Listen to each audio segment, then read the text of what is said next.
What's up, Carnival Spirits? It's Beastmaster, and I'm back up on YouTube today with my homeboy, my brother from another mother, Cali Green, too motherfucking fresh, the one and only. Whoop, whoop. What's good, though? Yeah, we're back up in this motherfucker doing the dual Facebook, YouTube live stream. Keep Calm and Ninja OnCast, episode 1. What else did I call it? All I know is that we're going to take a blast from the past, a stroll down memory lane today, Cali Green and I. We're gonna talk about some nostalgia, and but before we jump into that shit, what's going on? Roxy Riddlebox and Danny Boy already popping off in the chat. I don't think Cali can see the chat, but I can. So y'all are dead in the water because you know I don't pay attention, but I'll try. I'm going to try and keep an eye on the chat, Cali. What up, though, Danny Boy, Roxy? I see you guys. Whoop, whoop. Hell yeah. So just to give you guys a heads up, what is it, a Tuesday? It's a Tuesday up in this piece. And Cali Green and I decided that we want to start doing regular live streams, me and him. I know I've been doing some live streams with Panic recently. You'll still see those, but you're probably going to start seeing live streams with me and Cali and Panic and whoever the fuck else. Just get used to it. We're getting back in the saddle.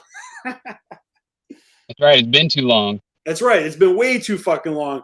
But, I don't know, from earlier streams, maybe some people know, I actually took a hiatus from, like, drinking coffee this year. Truth be told, like, all my cards on the table, I had a coffee today. It was like the 6th coffee I've had all 2020. And, it was a while ago, though, but I'm still reeling from. I mean, I'm drinking wine now. Don't get me wrong. Now it's wine o'clock. But I had a coffee earlier, and I'm still feeling it. So I won't be falling asleep during this fucking Carry On cast. I'm just saying. I'm sorry. Keep Calm and Ninja OnCast. There you go. Keep Calm and Ninja on. I'm going to have to embed that in my fucking brain. Why do we have to keep calm? Why do we have to keep calm and Ninja on in 2020? I wonder. It's a little play on words because today, like I said, we're jumping into the Wayback Machine, and I'll let Cali introduce the topic. I'm just saying that we have a topic in store for y'all today. We're not just here to bullshit.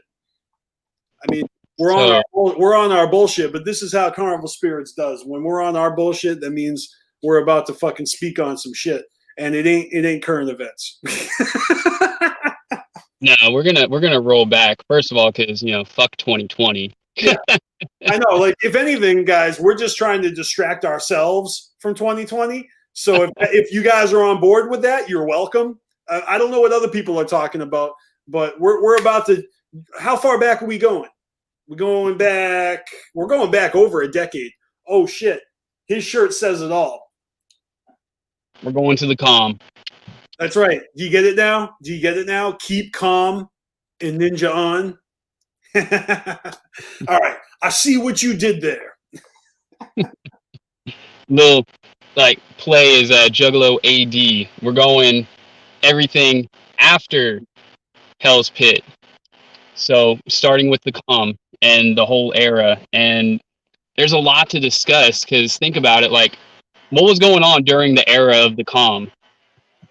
Name just like a couple major events that happened in that little time gap there. All right. Well, I mean, when I think about the time gap, I'm thinking about how it was the end of an era.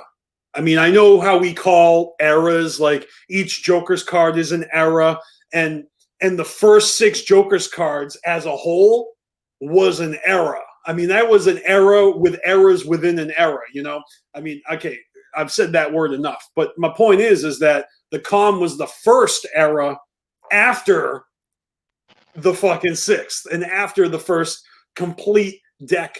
And I remember back then not really knowing for sure what the future was for ICP. So when the calm came out, like listening to the calm from beginning to end, there was something very crucial that I heard on the last track. at the very end of the song. I'll play it for you. I got it queued up. Listen to this.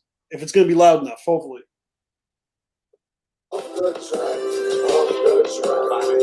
Shaggy motherfucking dope.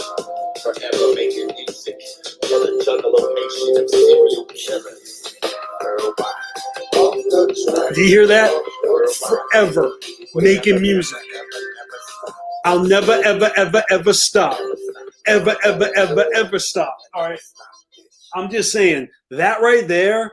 Like, forget about how you feel about the music. I'm just saying, as a message to me, the listener, that I took that as them promising not to stop making music, which was kind of one of the concerns. After the 6 Jokers card, are ICP are they gonna go out like Jonestown and kill everybody, or, or you know what I mean? Like, or are they going to, what are they gonna do after the fucking 6 Jokers card comes out?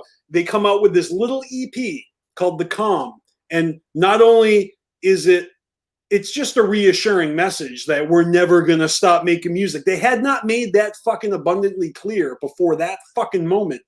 So for me, that's what The Calm represents. It was a promise that they're going to keep going, and they have lived up to that promise since. It's 15 fucking years ago. 15 years ago, and I had been a Juggalo for like a decade already at that point, So that shit meant a lot to me to know, oh shit, they're never, ever, ever, ever gonna stop. Like, I fucking love that shit. I was like, yes, thank you. I'm not ready I need more. Like, I was completely addicted, I was addicted to Psychopathic. Oh, definitely. I mean, not only that, this was also the first album that ICP completely did everything on their own, front to back. Yeah, they produced this whole EP, all the beats, everything. Yeah. Yeah, so that in itself is fresh, and then there's that little they're giving hints at the Tempest also in this, which was the whole first intro. The whole intro for The Calm is straight up a promo for the Tempest. And I always have to preface, like, and just say, like, off the bat, I truly don't care what anybody thinks about this music in general. Like, if somebody doesn't like ICP, I don't give a fuck, right? If somebody loves ICP, like, good for you. It doesn't affect what I think about ICP. So when a Juggalo is like, some Juggalos taste, they don't like all of ICP shit, and it kind of seems almost like a fucking stereotype now, or if you ask a Juggalo what their least favorite fucking ICP release is, you'll hear The Calm more than not, right? I think you just will, because it's almost like overwhelmingly so many Juggalos were disappointed with The Calm, and I can't relate with that. I'm just telling you straight up, I don't care if you don't like The Calm. So that being said, right, you want to tell us you don't like it, feel free. I've heard it a million fucking times. Don't fucking care, okay? But do you remember where you bought The Calm? I do. I actually, check it out. This is the first time I ever did this with a Psychopathic release, but when it was it was whatever the store was called before it turned into FYE Entertainment. FYE? Was it Sam Goody? It might have been Sam Goody. Yeah. And then Sam Goody got bought out by FYE. Yeah. Okay, so it was before it became an FYE. It was a Sam Goody, and I remember Sam Goody had a thing where if you bought it and you cut the barcode off of the fucking CD, I did that. See, my barcode is gone. Yeah. And if you mailed your barcode in, straight up, they sent you a $3 rebate. So I got $3 off of my copy of The Calm because I mailed in I remember that. I remember those. That's, dude, oh my. I cut the barcode off of the CD and I got $3. I got a check cut to me like 2 months later or whatever the fuck. So yeah, I got a $3 discount. It was a rebate. That's how rebates work. You pay full price, and at Sam Goody, they jack up the price. So I probably spent like $19 for this. Like, No, I'm just kidding. It wasn't that much, but it was more expensive there, and that's why they fucking went out of business, because they were people weren't buying their CDs when you could go to a shittier place and get them cheaper, Oh, right. No, Not all record stores were equal, and we had Sam Goodies. We also had Strawberries. There was a store called Strawberries that was a record store. And I just remember seeing the price of CDs go up and up and up, and it was really weird. I mean, of course, now to find CDs is to find a record store is like a challenge. We still have Newbury Comics over here on the East Coast. So when I get my hard copies, they always carry ICP. I mean, so. Oh, yeah. Yeah. Hell yeah. I remember I went, it was like after school, 2005. Yeah. It had to have been like after school. I went to Amoeba Music, which actually is not there anymore. They just closed it this year. After they closed down for COVID, they decided they're not opening that location again. Mm-hmm. So rest in peace, Amoeba Music. Bought a lot of music there. But that's a lot of businesses are going under because of the ripple effects of COVID. Hey, did you see the owner of Hot Hits in Detroit or Michigan, or was it Hot Hits, or what the fuck are they called? Yeah, the owner. Is that like Alex Abyss's like ex-wife or something? Dude, I don't know. Like, no one has explained to me the personal life of Alex Abyss. Like, so if he was part owner of Hot Hits or whatever. He's the original owner, and the chick that died, who's the owner, whose last name is Abyss. So I mean, you can only put so much together there. Let me share a screen here. Let's just look at this for a second. Oh shit! I'm showing more than I want to. That's. I want to show you guys the screen. Hold on. Let me do the Chrome tab. Okay. That's better. Now we're not inceptioning ourselves. But I didn't actually read this entire thing before. Maybe if I just do that real quick, our question will be answered. Because yeah, she has the same last name as Alex. So it makes you wonder if they're related, if they're brother, sister, or cousins, or. All right. Someone in the chat says it was Double A's sister. Oh shit! I was right. I was just guessing. I did not know that. I did not know that at all. And I bet if I just read a little bit, it'll probably tell me right here.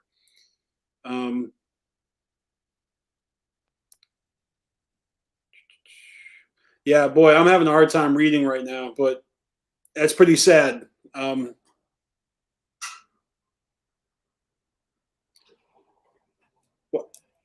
Yeah, I guess I'm not really into reading this right now, but it's it's something that happened. So rest in peace to Alex Abyss's sister. I'm sure somebody is going to take the reins. I mean, I bet the store won't.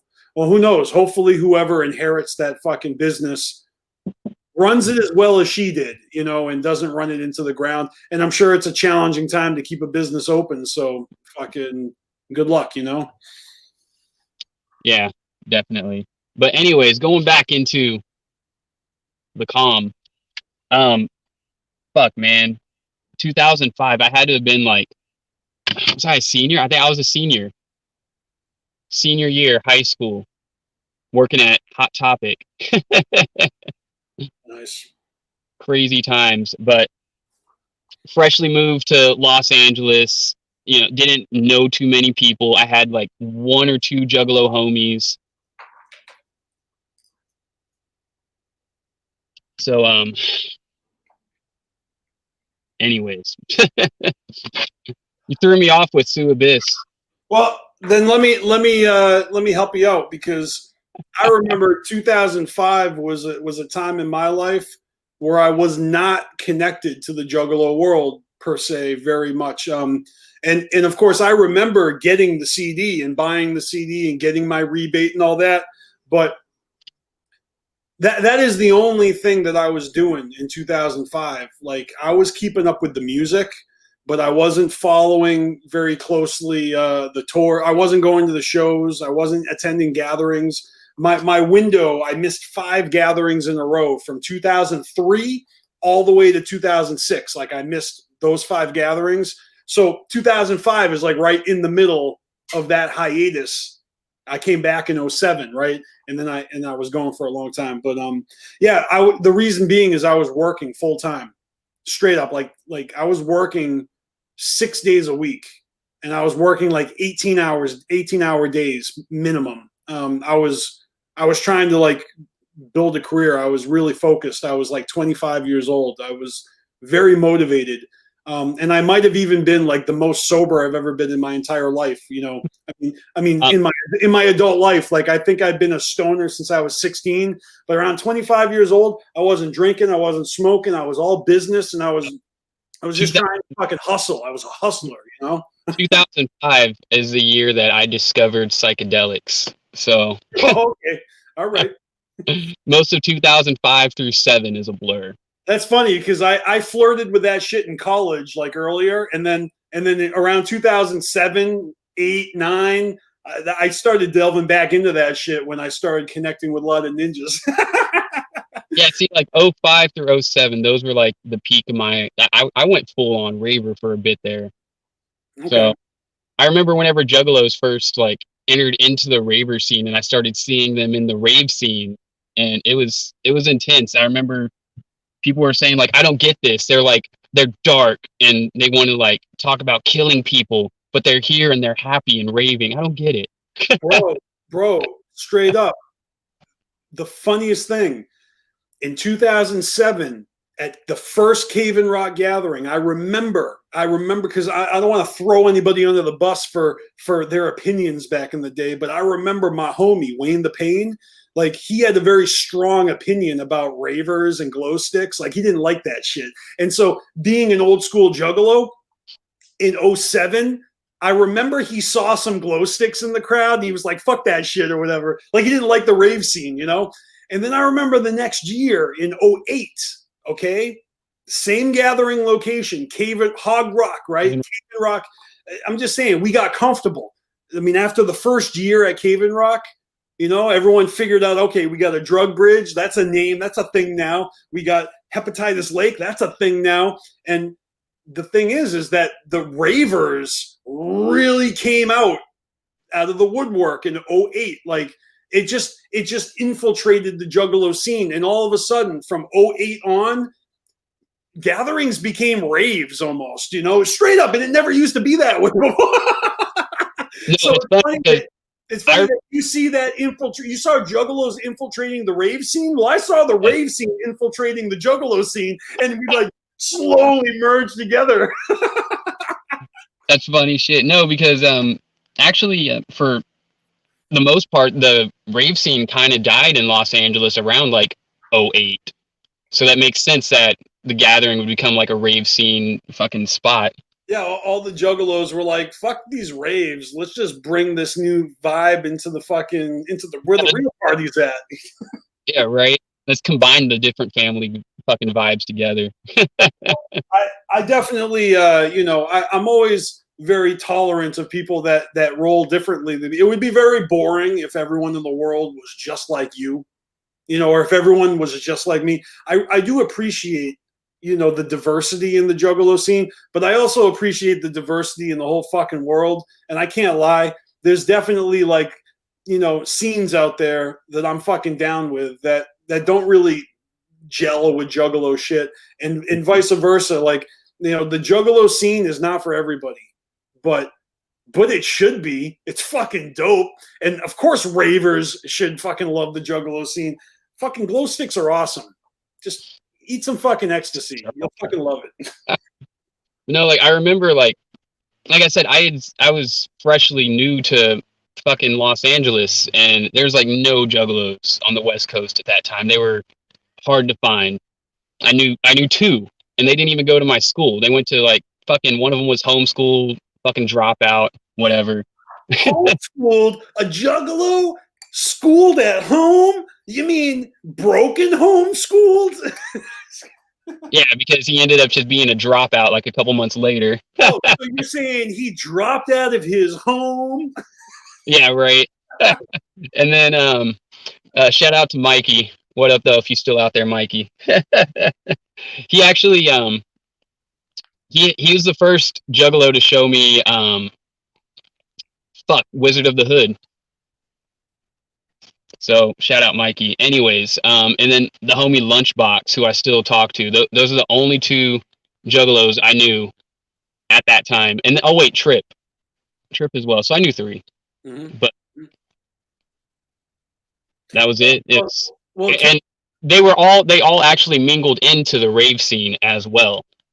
So Callie, it's just really funny because I think about my whole life, you know, and I think about all the Juggalos I know right now. But you know, truth be told, even though I've been down with the clown for over 20 years now, like it's crazy to say that, but it's been over 2 decades, right? And and please, this isn't a long side story, but I just want to let everyone know that I made a video and submitted it to Joker's Gallery 20 and 20 fucking Bizarre Bazaar documentary that's coming out on Fago Lovers like real soon.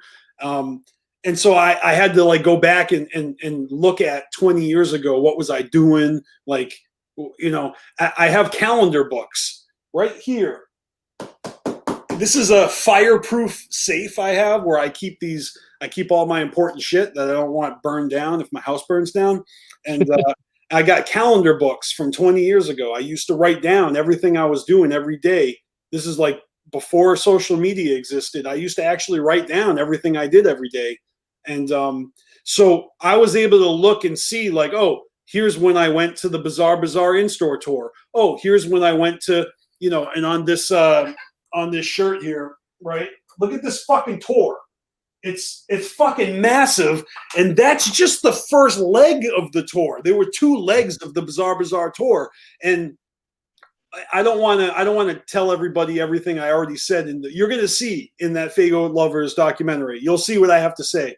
But the one thing I will say is, looking back 20 years ago, I really, really remember what it was like 20 years ago.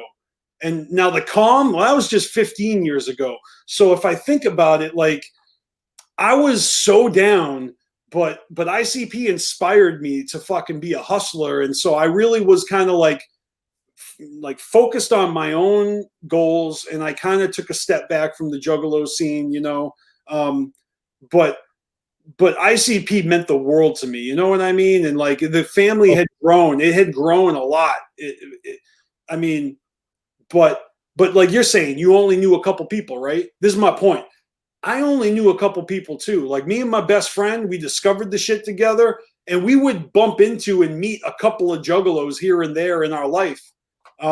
He moved to Florida in like 98, 99. He lived there for like 9 years. So I had a homie in Florida. Anytime there was a tour going around, so I did this a bunch of times. I did this for the Bizarre Bazaar tour. I flew down to Florida, spent a week with my best friend, and we hit up an ICP show that I was already hitting up in Boston and Worcester and Providence. You know what I mean? So, like I said, 5 fucking tour stops on this tour I went to. The Bizarre Bazaar tour was incredible. Fast forward to the Tempest era, the Calm, like 05, I wasn't going to no shows. I was missing all the shows. So I really didn't know that many Juggalos, bro. It wasn't until like 07 that I kind of was like, hey, I go by Beastmaster. And then once the cat was out of the bag, I just met a million motherfuckers because everybody heard my song, you know? Yeah.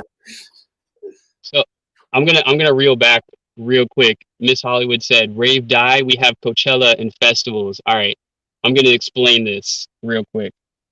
So if you were a raver, is she challenging your statement that Rave died?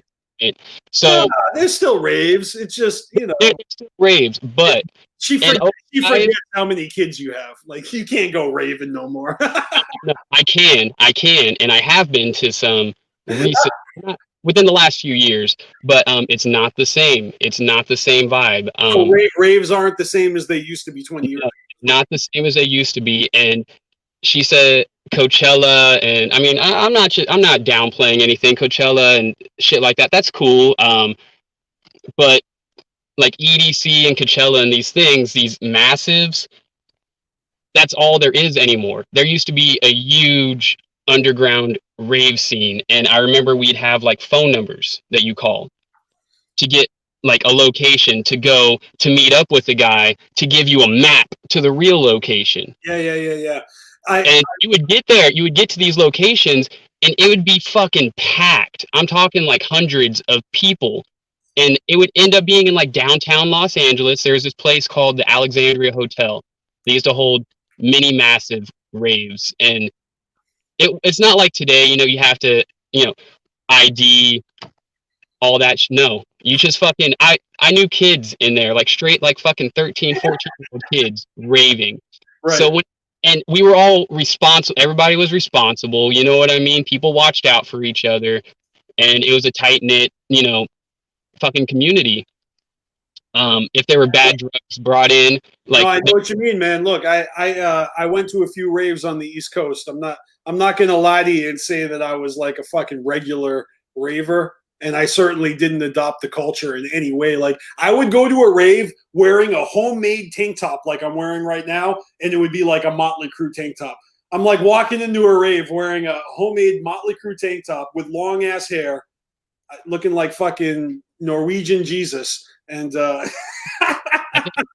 think there's a picture of me out there in my Kelly Green Great Malenko with like my fucking rainbow hair and bracelets all the way up to my fucking elbows. Yeah. Kelly, I remember raves that would go down, you know, in these random spots, and I would go to them. Like, I had friends in college that were into that shit, you know, and they were into techno, and some of them were DJs, some of them were actually like spinning at little raves, and so and whatever. I don't want to go off on my own history like this, but I'm just saying, when I used to do graphic design in college, the whole way that I was able to start fucking with music is because I had a friend who was a DJ, and he had all the equipment. He had 4 tracks. He had a drum kit. He was a real ass musician who turned his garage into a studio for real, and like do it yourself with the egg cartons on the wall, and, you know, real microphones, real 4 tracks. He would make fucking all this techno, and I would design album covers for him for his mixtapes. And in trade for that, he would give me studio time to record my silly songs. And that's how I recorded Dear Joe and Joey, because I would like do some graphic design, some Photoshop for him. And then he would, you know, spend an afternoon letting me hit the mic with my shit. And that's how I got the bug. I mean, that's how I started making music, you know. Real fun times, man. I'm really going down memory lane here because, you know, thinking about the calm is like it drives me nuts when people get so militant about what they do and don't like, because I just don't care if you don't like something. Like, we're talking about my favorite band here, and so I don't think anything they could have ever done after the 6 Jokers card could have lived up to that.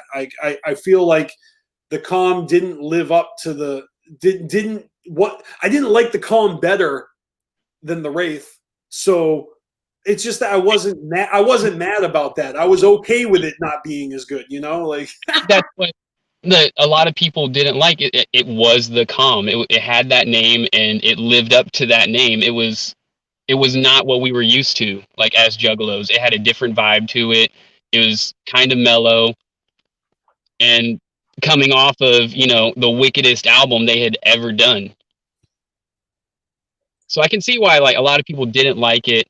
Like I said, I bought the album. I remember buying it, and I was still like into the music, but at that time I wasn't feeling it as much as like I do today, you know, and that's life. You're saying that it's grown on you over the years. Oh yeah, it's definitely grown on me over the years. Like, I didn't hate it, you know. I'll tell you something I really love about it is I love the design, the way they made the ICP look like a crop circle. Right.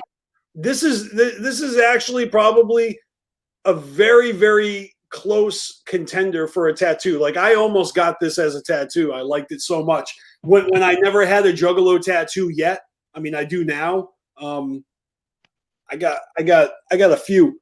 I mean, I got a few tattoos, but I almost got this shit, man. You can get it right there like that, right? That's what I'm saying. That to me is like one of the dopest. And I really like graphic design, and I really like all the fucking different fonts that ICP uses every time there's a new era. It actually annoys me a little when they rehash a font, and I know they do this now more than ever because they have so many classics. Like look what you're wearing right now. That actually is like almost an abomination. They're using the Wraith Shangri-La font for ICP, and it's the calm. So they get a pass because it was the last Joker's card, okay? But Hell's Pit had its own font, and it's like this is the next. So they're using the Shangri-La font. It's the calm. To me, I pay attention to that shit. I don't know why I love that. It's because a lot of bands are lazy. Not lazy, but they find a logo and they stick with the same logo their entire career. Like so many bands do that, right? But what I like Aerosmith, they got that logo and they made it change it. But what it was funny because so few bands have the balls to reinvent themselves album by album and actually change that fucking logo. ICP did it. Motley Crue did it. Motley Crue changed their fucking logo with every album. They were free spirited enough to do that. That's how I see that. That's brave, to trust your audience to keep coming back, even though you don't have that fucking thing, because you don't need it. They got the Hatchet Man. That was their thing, Anyway, that's how I feel about that. Is they needed to have their own. I love this though. This is the sign of the era. The logo. Yep. It's got to have a look. Every era has a look, man. So speaking of the look, let's go ahead and try to look at this real quick.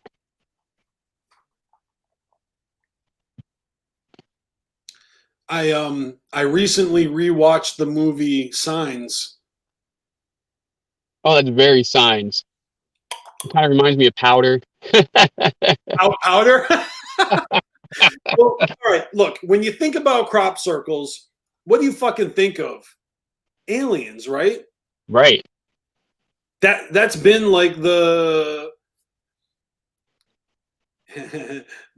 Dark Carnival, the Chronicles of the Dark Carnival. Right. And the Tempest. Dude, all right, I can't even with the whole anticipation of the Tempest, like just about how that's I feel like that's a whole nother episode, but we'll get into that later, but there, and then so look, I mean, if we're just going to focus on this one album, like, can I just talk about crop circles for a second? Because that is in and of itself one of my favorite things about life.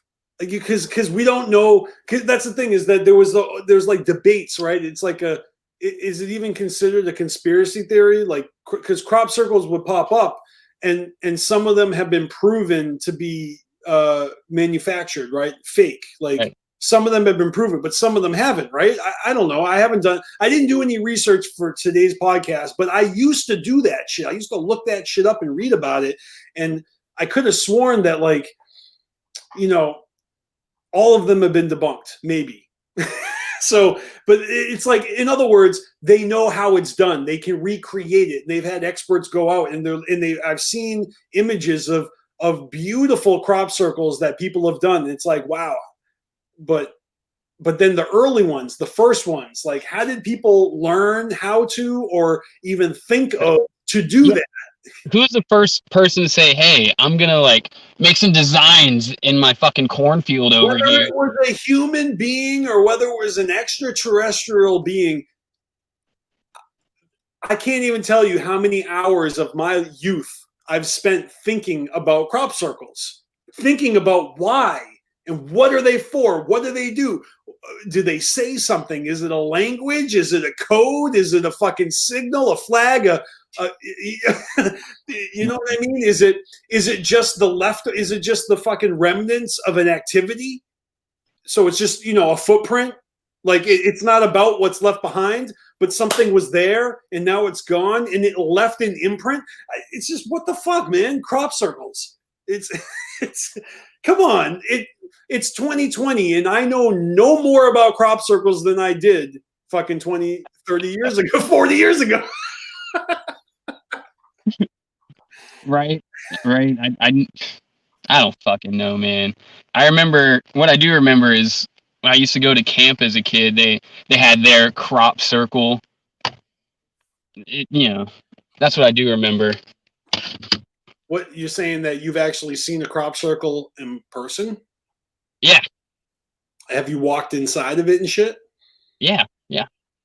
Did you feel anything like you were, you know what I mean? Was there a different aura or No, I didn't feel shit. Okay. I didn't feel shit. Yeah, because it's not like it changed the gravitational pull on the Earth or nothing. I mean, aliens came, fucking, mushroom stamped the Earth and bounced. Like, yeah, right. It's like their tag. They just teabag us and bounce. Oh. But I love that movie Signs. I don't know if you guys have ever seen that. M. Night Shyamalan, back when he was on his game. Like, I think that was like a third movie. Fucking dope, man. His first like 3-4 movies were fucking epic. Everything before Last Airbender. I'm just saying. I fucking fuck with all those movies. All of them. I probably fuck with every movie except for Last Airbender. It's the only one I don't fuck with. With good reason. Well, look, you talk about like music being, some people can hear music and think it's a beautiful work of art, and someone else will hear the same music and it doesn't move them, right? So it's very subjective. And like for me, I have such an appreciation for all the music that came out of Psychopathic. It's like by the time the Calm came out, it's just one of those things where it's like, oh, ICP has an album coming out. I'm going to go get that shit. I didn't need to hear a sampler. I didn't need to hear a single. I didn't need to hear none of that. Like, I'm a true fan that's going to pick it up and I'm going to get my $3 rebate and that's great and all. But it's like, even with me not following the scene very closely, I was following enough to know when new music was coming out and I was getting that new music. And so I got that shit immediately. And I'm just saying, like, I fucking dug it, man. I remember there was so much going on and I was kind of disconnected, but I remember walking into Hot Topic, a different one than the one I worked at. And remember they used to have the CD listening stations? Yeah. On the wall, right? They had them all hanging on the wall. I remember fucking, like, ABK was in there. This was Road Fools. What year did that? That was like 05, 06? It was probably 06 because it was after the Calm, but it was definitely before before the Tempest. It was the era we're talking about. I remember like walking into Hot Topic and seeing that, and it was just like it might have been 07, but it was like earlier in the year, I think. If it was 07, I'm just saying. It was whenever they're re-announcing ABK joining back to Psychopathic.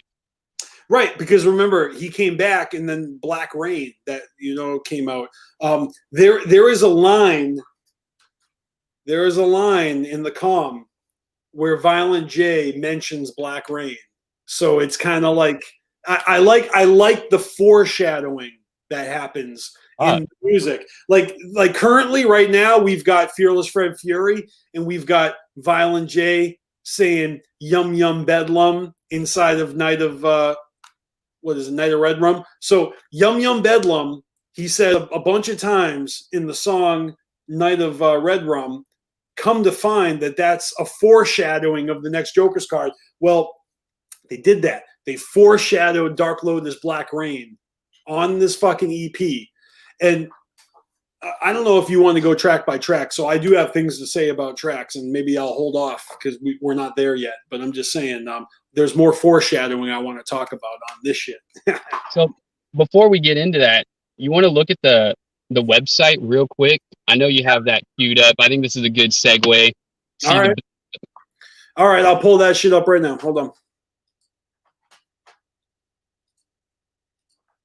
Shout out to everyone in the chat. We still got Danny Boy, Miss Hollywood, Nintendo Fan Guy, Billy Sauce, Echo Side Fiend, Skinny G. What up, you guys? Whoop whoop. FMX Star. You guys are the shit. Hey, Miss Hollywood.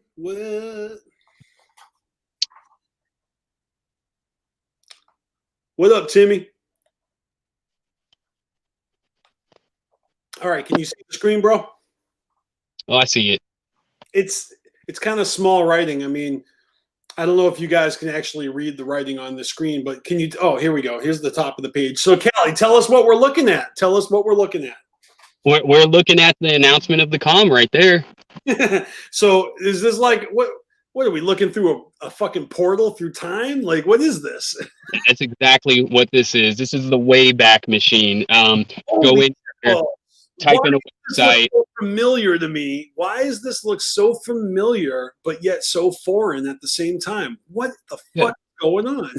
See, because you went back in time to April 27th, 2005. So this is what the internet looked like 15 years ago? This is what the internet looked like. Wow, I think things have definitely improved. Actually, that's a really dope banner at the top. I mean, yeah. Pretty. Bro, honestly, I miss shit like this. Like that banner up there, so fresh.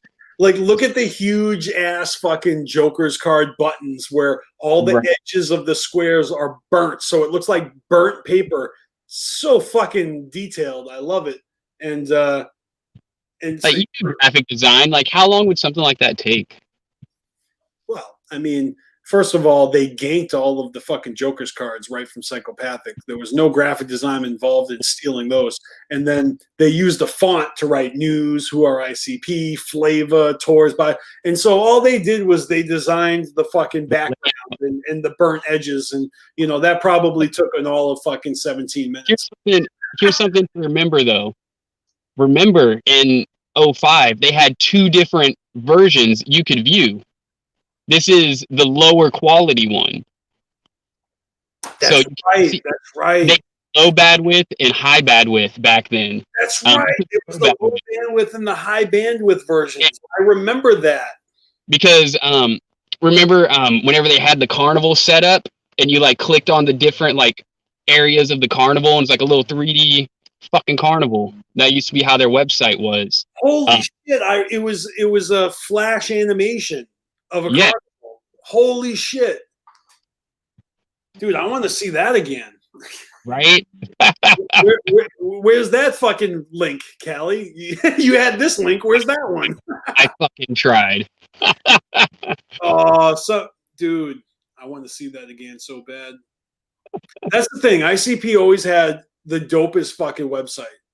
Oh, they did from the very beginning. And they always. I swear, from the beginning, they always had a website that was updated and up to speed, and it was literally the place to go for all your psychopathic news. And it took them a while to finally embrace social media to the point where, and I know I've told this story before, but before ICP had a presence on social media, like before they had a MySpace, I created a fake catfish account that was called Psychopathic Records. I did. And it was a music account. And what I did was you had blogs. And so I would make a blog once a month. And on the music player, I forget how many songs you were allowed to upload. There was like 5 or 6 songs you could upload at a time. And I would upload 5, let's just say it's 5. I would upload 5 random psychopathic songs and keep them up for the entire month. And then I would make a blog post that would list the songs. And then next month I would delete them, upload 5 new songs, and make a blog post. And I did this for like a year, 2 years. I mean, I did it religiously every month.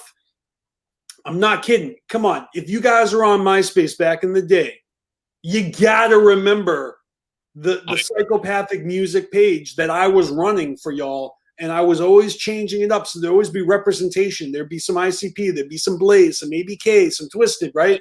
Are you telling me that 15 years ago I was stealing music from you because you were the one uploading it? You were the one I was pirating off of? Yeah, you were probably getting you were like, oh, I've never heard this fucking track before. Like, let me gank it. Like, like, I don't know, like I would definitely upload rare shit.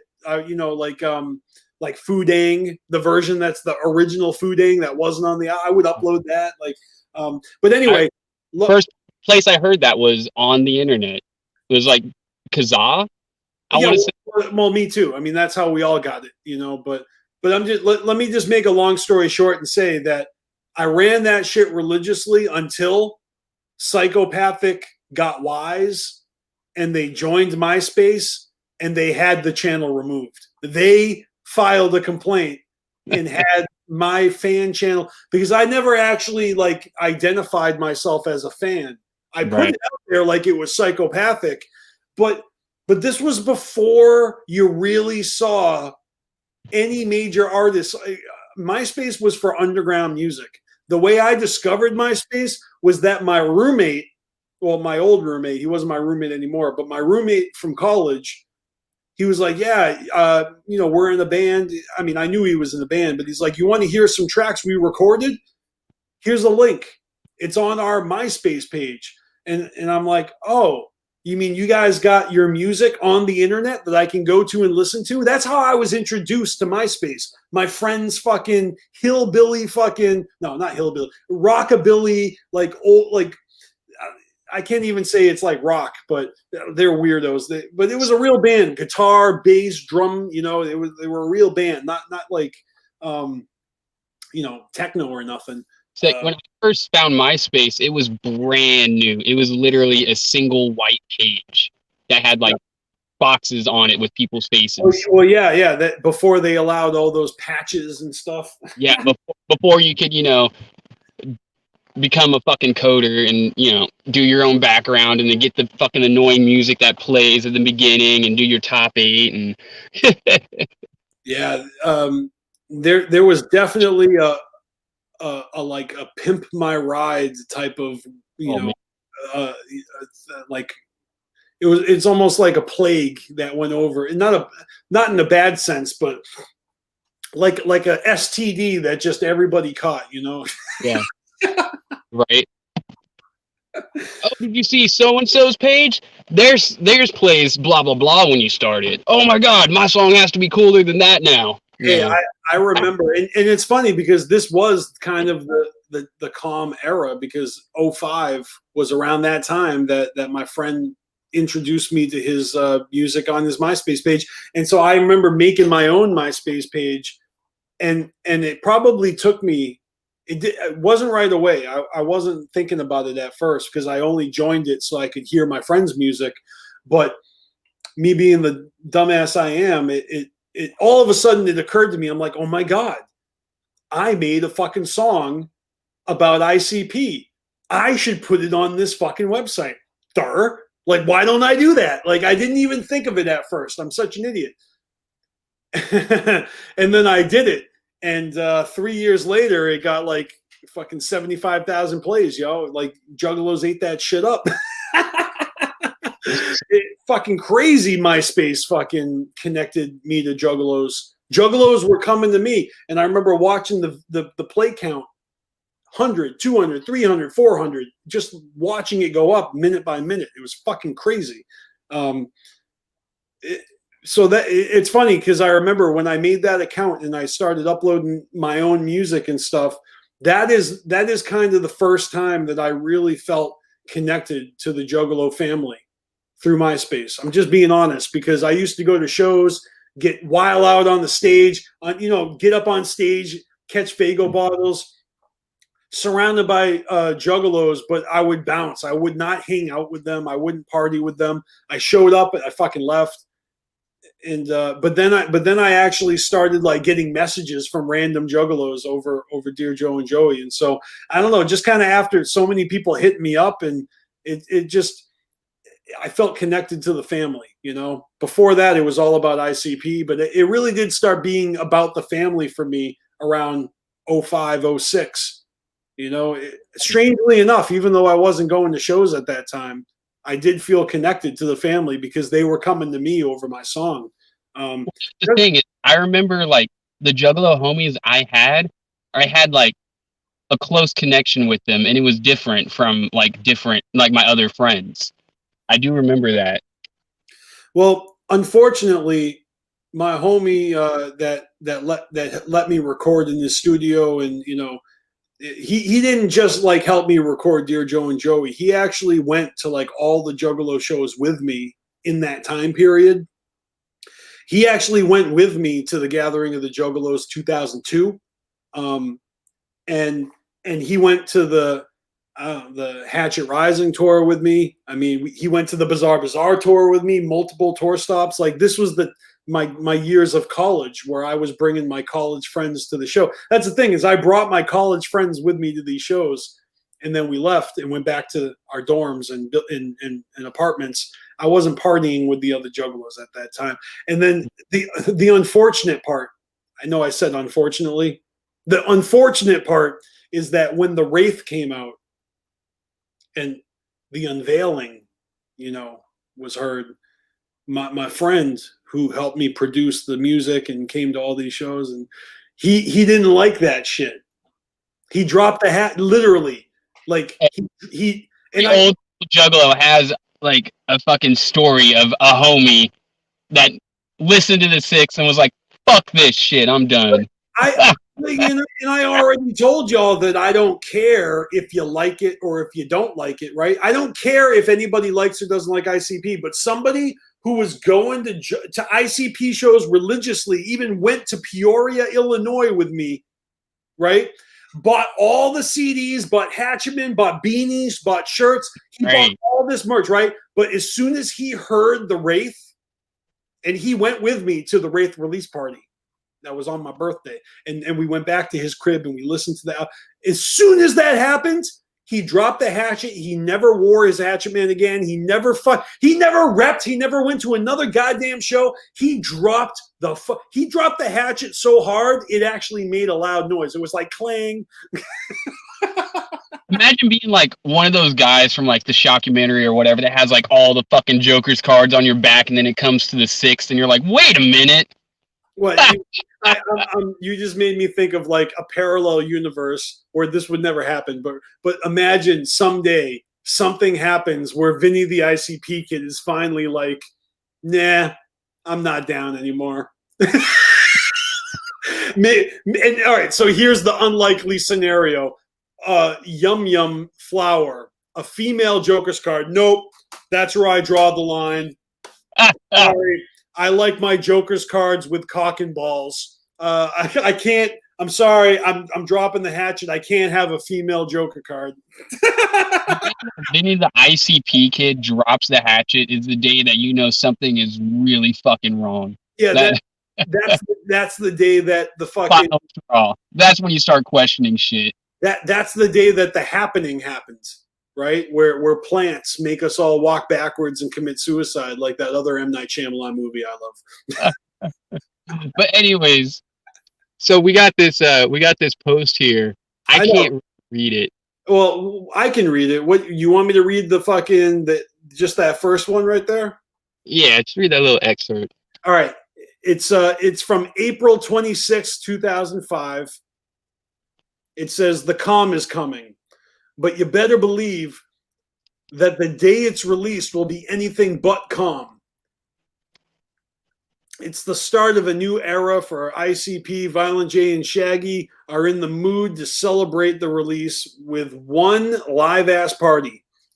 The good news is that you're invited. It's on May 17th. It's going down. Psychopathic and ICP are throwing a party, and it's going down at 7 The Nightclub in Pontiac, Michigan.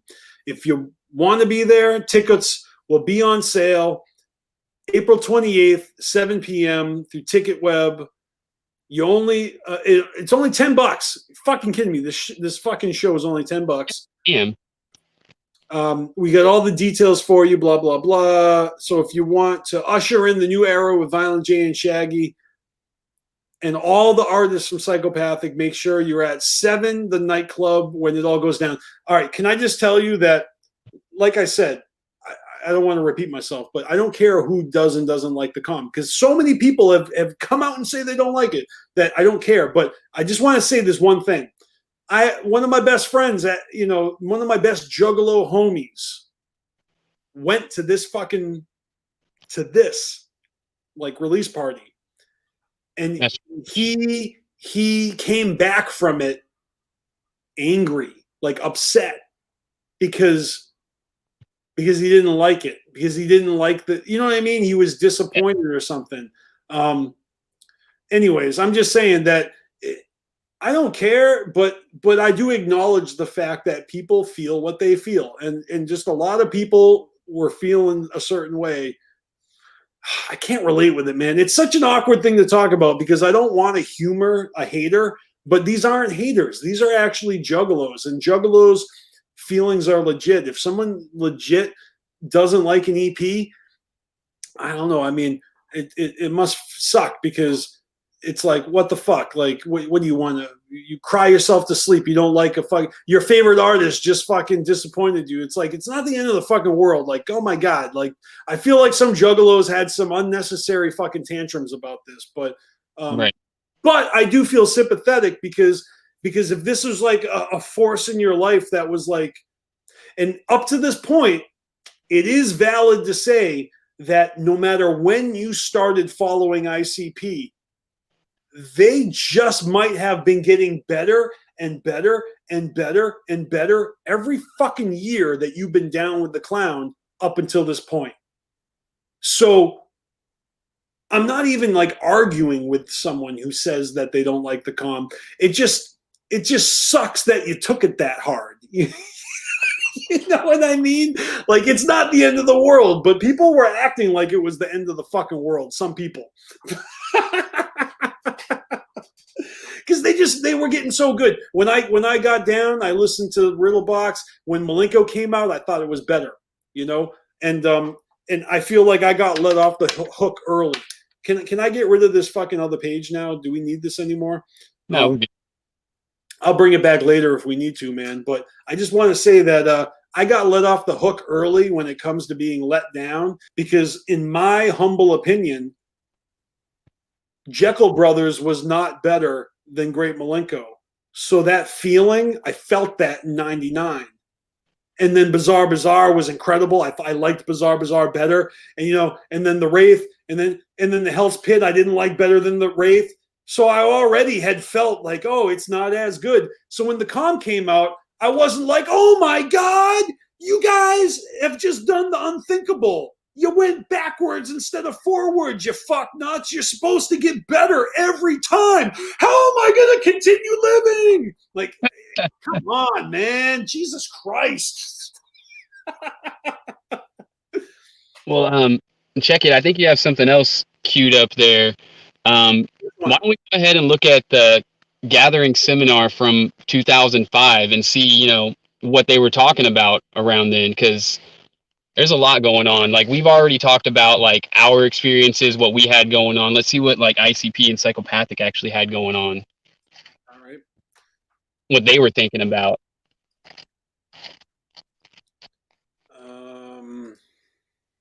Here we go. Can you hear this?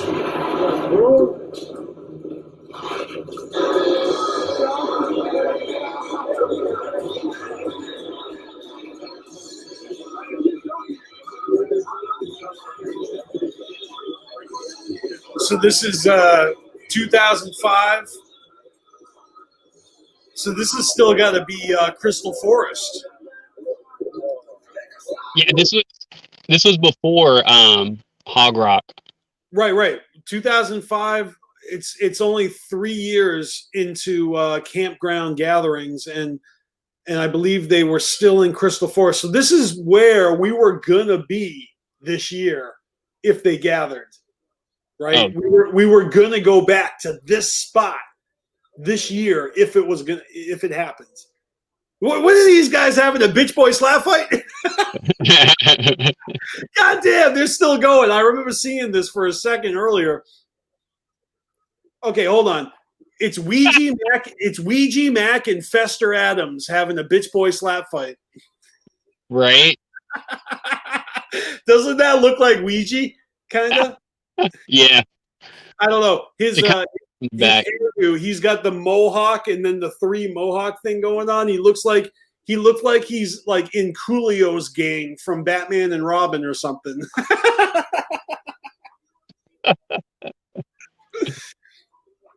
All right, can I skip forward, or do we want to watch the rest of this fucking bitch boy slap? This thing goes on for like 2 more minutes. Jesus Christ. Wait, they're getting harder and harder though. Holy shit, dude! I mean, Ouija doesn't have much going on there. What's up, Ouija? Where's those hands at?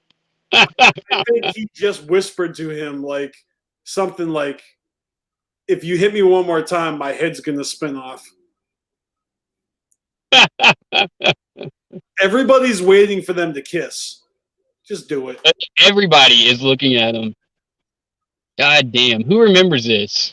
Anybody in the chat remember this shit? Well, I mean, I remember watching this video a few times, but I wasn't there. But I do remember watching this video. Oh, shit. Oh, shit. Oh, look at that. Oh, my God. Dude, they were literally just getting along. Everything was fine. And then he said, and then he gives him the weakest backhand. What the? He's not even trying. This guy is such a fucking sadist. What the fuck is going on? Fester is going to fucking skull fuck him in a second. He's even saying it over there. He's like, I don't get it. What am I even doing here? He throws his hand up. He's like, give me a dap. And all right, they're done. And seriously, why is this guy all fucking... He looks like he stuck his head in the campfire last night. He's all ashy. Oh, they're sharing a drink. See, look at that. All right, here we go.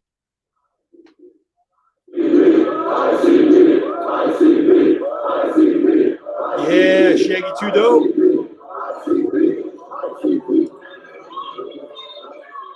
So do you remember, is this before or after the COM was released? I don't remember when the COM came out in 2005.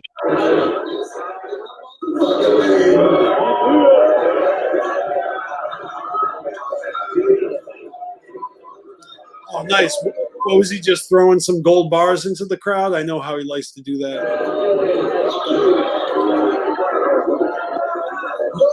What were those fleshlights?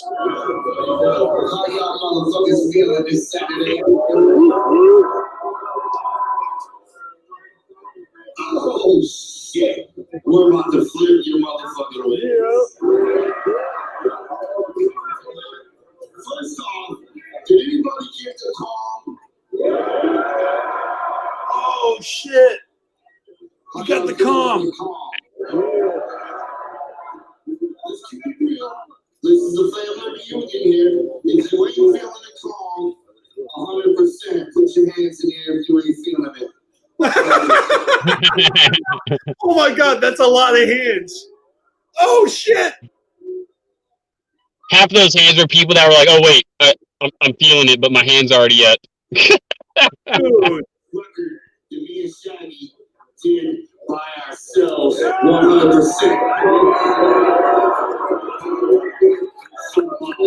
From everything.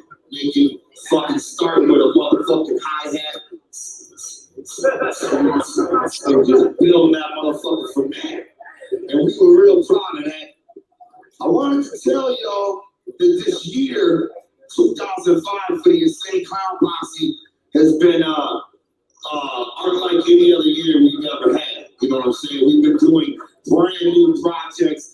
And as far as ICP themselves getting out touring and dropping a big solo album or just ICP record and going out touring and everything, we haven't done that this year. He's like almost dropping the ball and revealing that Shaggy's working on his solo shit, because that comes out the next year, 2017. You know what I'm saying? But I want to tell y'all some of the shit we've been working on. On the inside of the call, did you see the advertisement for the Chronicles of the Dark Carnival? Y'all probably wondering what the fuck that is, right? No. And so how long we been talking about big money rustlers coming out? You probably don't believe we're ever gonna get that motherfucking done. Dude, Big Money Rustlers doesn't even come out for like another 6 years, so don't even front. like, what are they teasing? They're like, ooh, get ready, another half a decade. We've Like, been talking about big money rustlers for like 4 years now. but it's not coming out for 10 more years. That's an expensive ass project. That's like $1 million project. Now somebody's got a deal they want to float us right quick. We'll just pass the plate around. All right. Can I just say that, like, it's funny to me that, and we'll go back to that video in a sec. They got that skit on the comm where they're shopping, and the dude is like, "Yo, what's up? You guys, I see you looking at those jerseys. What's up? Oh, yeah, you look like you're spending lots of money. Hey, let me talk to you here for a second. You guys, I'm trying to do a big like you. What do you say? You slip me a couple $100?" And he's like, "What? Just give you some money?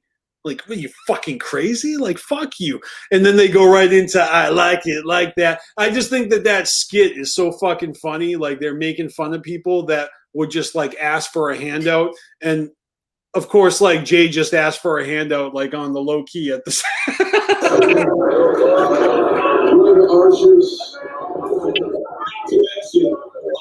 we need about probably 7 months time, 6 months time out of the whole Hatchet family to do that.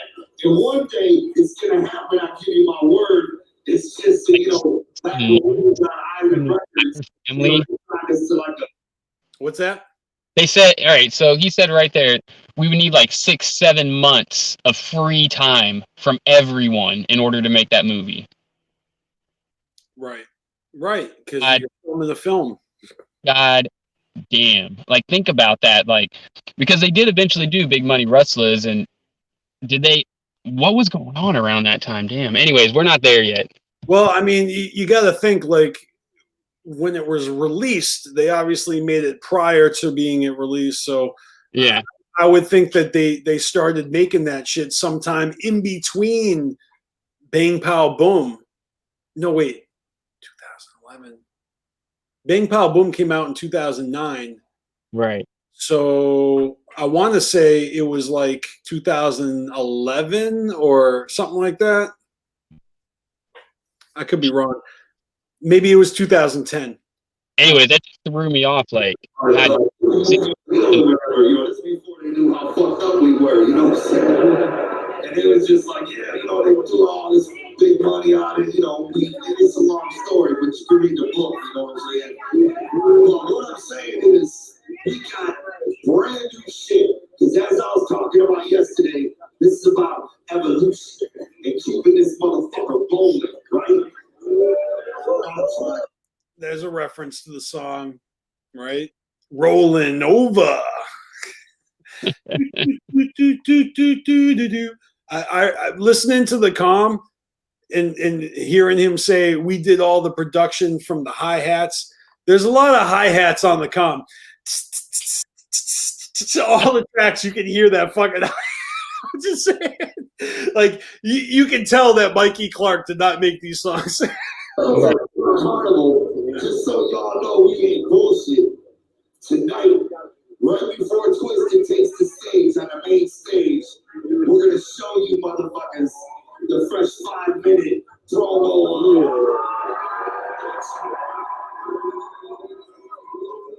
Motherfucking trailer for that bitch, live and direct tonight. And what that is just short stories, y'all. 3 short stories. Choke Your Mind, Mad Professor, and Boogie Woogie Woo. All right. I got to stop it there because before anyone ever saw these episodes, that sounds dope, doesn't it? Right. Choke Your Mind, Mad Professor, Boogie Woogie Woo, told in in a story, in a video, like little short segments. That I mean, it's like turning ICP songs into fucking Twilight Zone episodes. You know? That's exactly what I was gonna say. Like on paper, and fucking hearing them talk about it, it sounds amazing. Now, And they've already done this with their comic book series, right? They've had some comic books where they got the Halls of Illusions or the Ups and Downs of the Wicked Clowns and all these different fucking Johnson's head.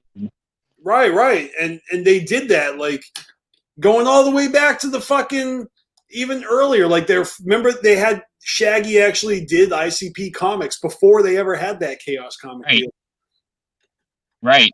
From the Ringmaster like era, he did one comic and then like they reprinted it and put the fucking riddle box on the second print. You know, there was a time like looking at that old, ICP.com or InsaneClownPosse.com like page, it reminds me that there was a time when they actually uploaded the entire comic book, like page by page, large PDFs of each page. And oh man, I wish I had the knowledge or the foresight to download all of those pages before it went away, because you used to be able to just click and read the comic on the web. I should have stolen them. I'm just saying they actually put the full size PDFs of each page of the original Shaggy comic up on their website that you could just click through it. Unreal. I own a hard copy now, but I'm just saying that was dope. If you think about it, while everybody else was on MySpace, like ICP was over here on their website, and what were they doing?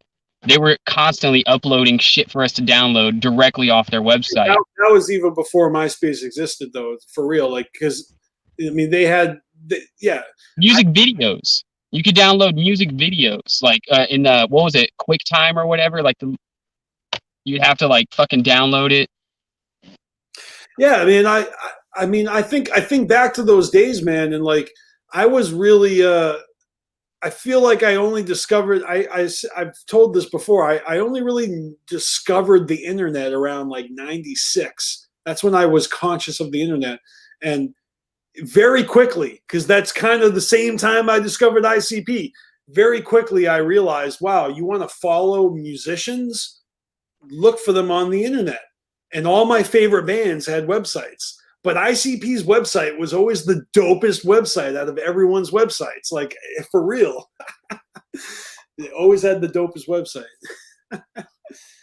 They always had some fresh-ass fucking imagery, and they were always updating with news and information. So, right. Yeah, they had the message boards, and ninjas were always talking in there. And that's something that I mentioned in my video about Bizarre Bazaar, that I remember what the rumors were before the 6th came out. People were speculating what it was called, right? What the 6th Joker's card was going to be called.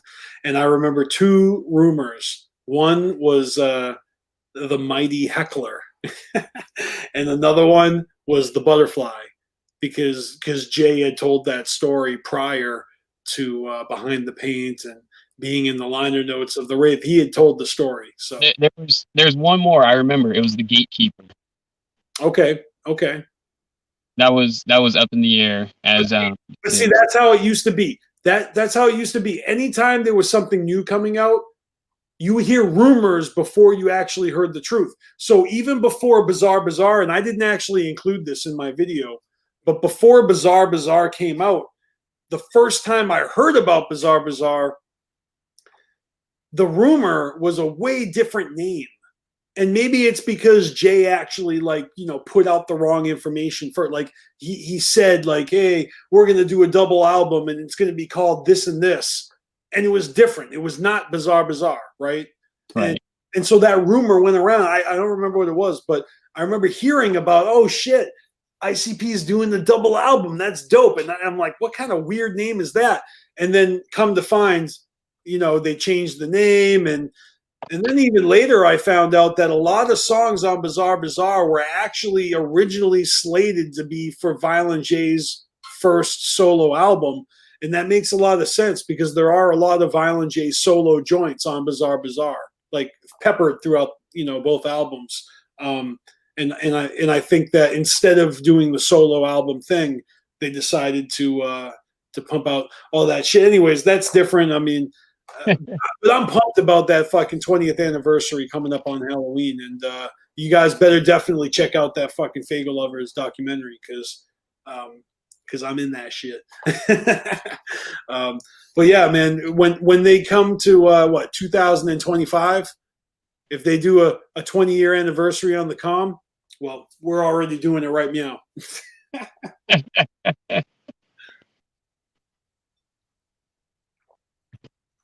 Do you want to continue with this seminar?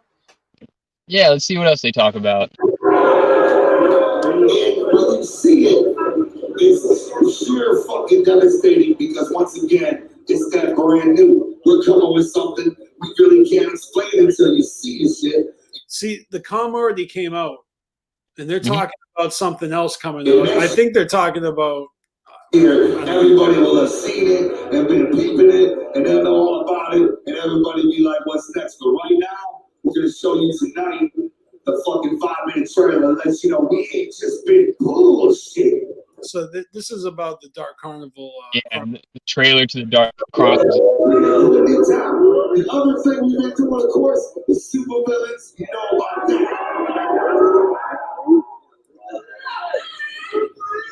Now, as you know, we're infiltrating Hollywood, and we're taking that motherfucker over, right? The main question. Taking over Hollywood. That's exactly what happens 6 years later when Big Money Rustlers came out. That I think really burns in our hearts is what's up with the next Insane Clown Posse album. That's what.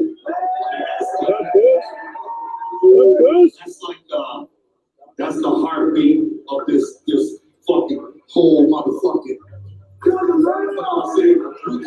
Dude, okay, that's important. What he like straight up. This isn't a sidetrack. This is about this. What he just said is that the next ICP album is the heartbeat of this whole thing, and I agree. Like that is exactly how I feel about this Juggalo movement. Is the release, the music that they're putting out, it fuels me, and I think that now the community is here and it kind of like fuels itself, like Juggalos fuel each other, but just showing you how much people complain when they don't like the music really is a testament to how important the music is when it's good, when it's hitting, and how necessary that is in our lives. So that if music comes out and it's not up to par, we'll riot about that shit because that's how important it is. Like we're pissed if it's not as good as we need it to be. Like it's not just something we want. We fucking need it. It's like a drug. I don't know. I feel like that's not even fucking scratching the surface. Am I wrong? Oh, you're on point there. All right. We can get into other things and school shit, but the only thing we know we're good at is music. And which is entitled The Tempest. It's our next project. Now check it out. I don't want to just spook them like that all quick with the information. You know what I'm saying? Yeah. I was just about to tell you to slow down with that information. That's way too fast. Way too fast, Jay. Slow it down.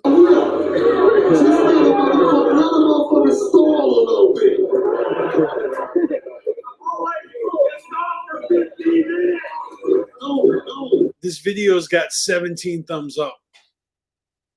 Like I want to like it, but I don't want to fuck that up, so I'm not going to touch it.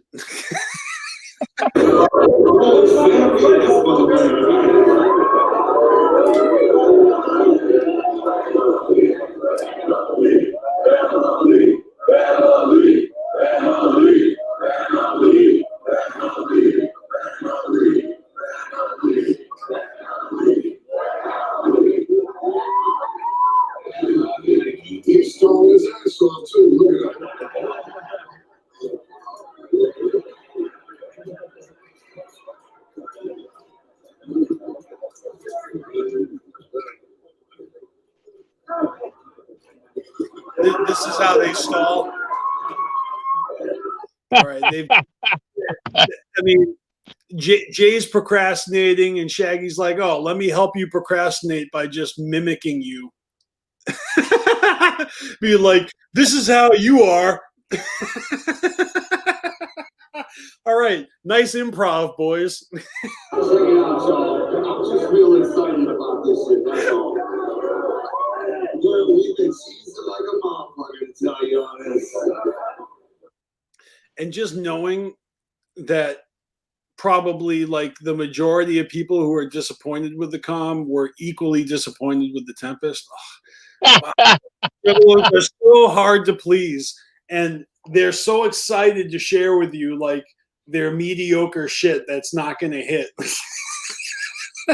Look, for the record, I actually love the Tempest. I know that's neither here nor there, but this is what they're talking about in the seminar. I mean, so during the era of the comm, they're already promoting and talking about the next shit. Like they already have the Tempest in the bag probably.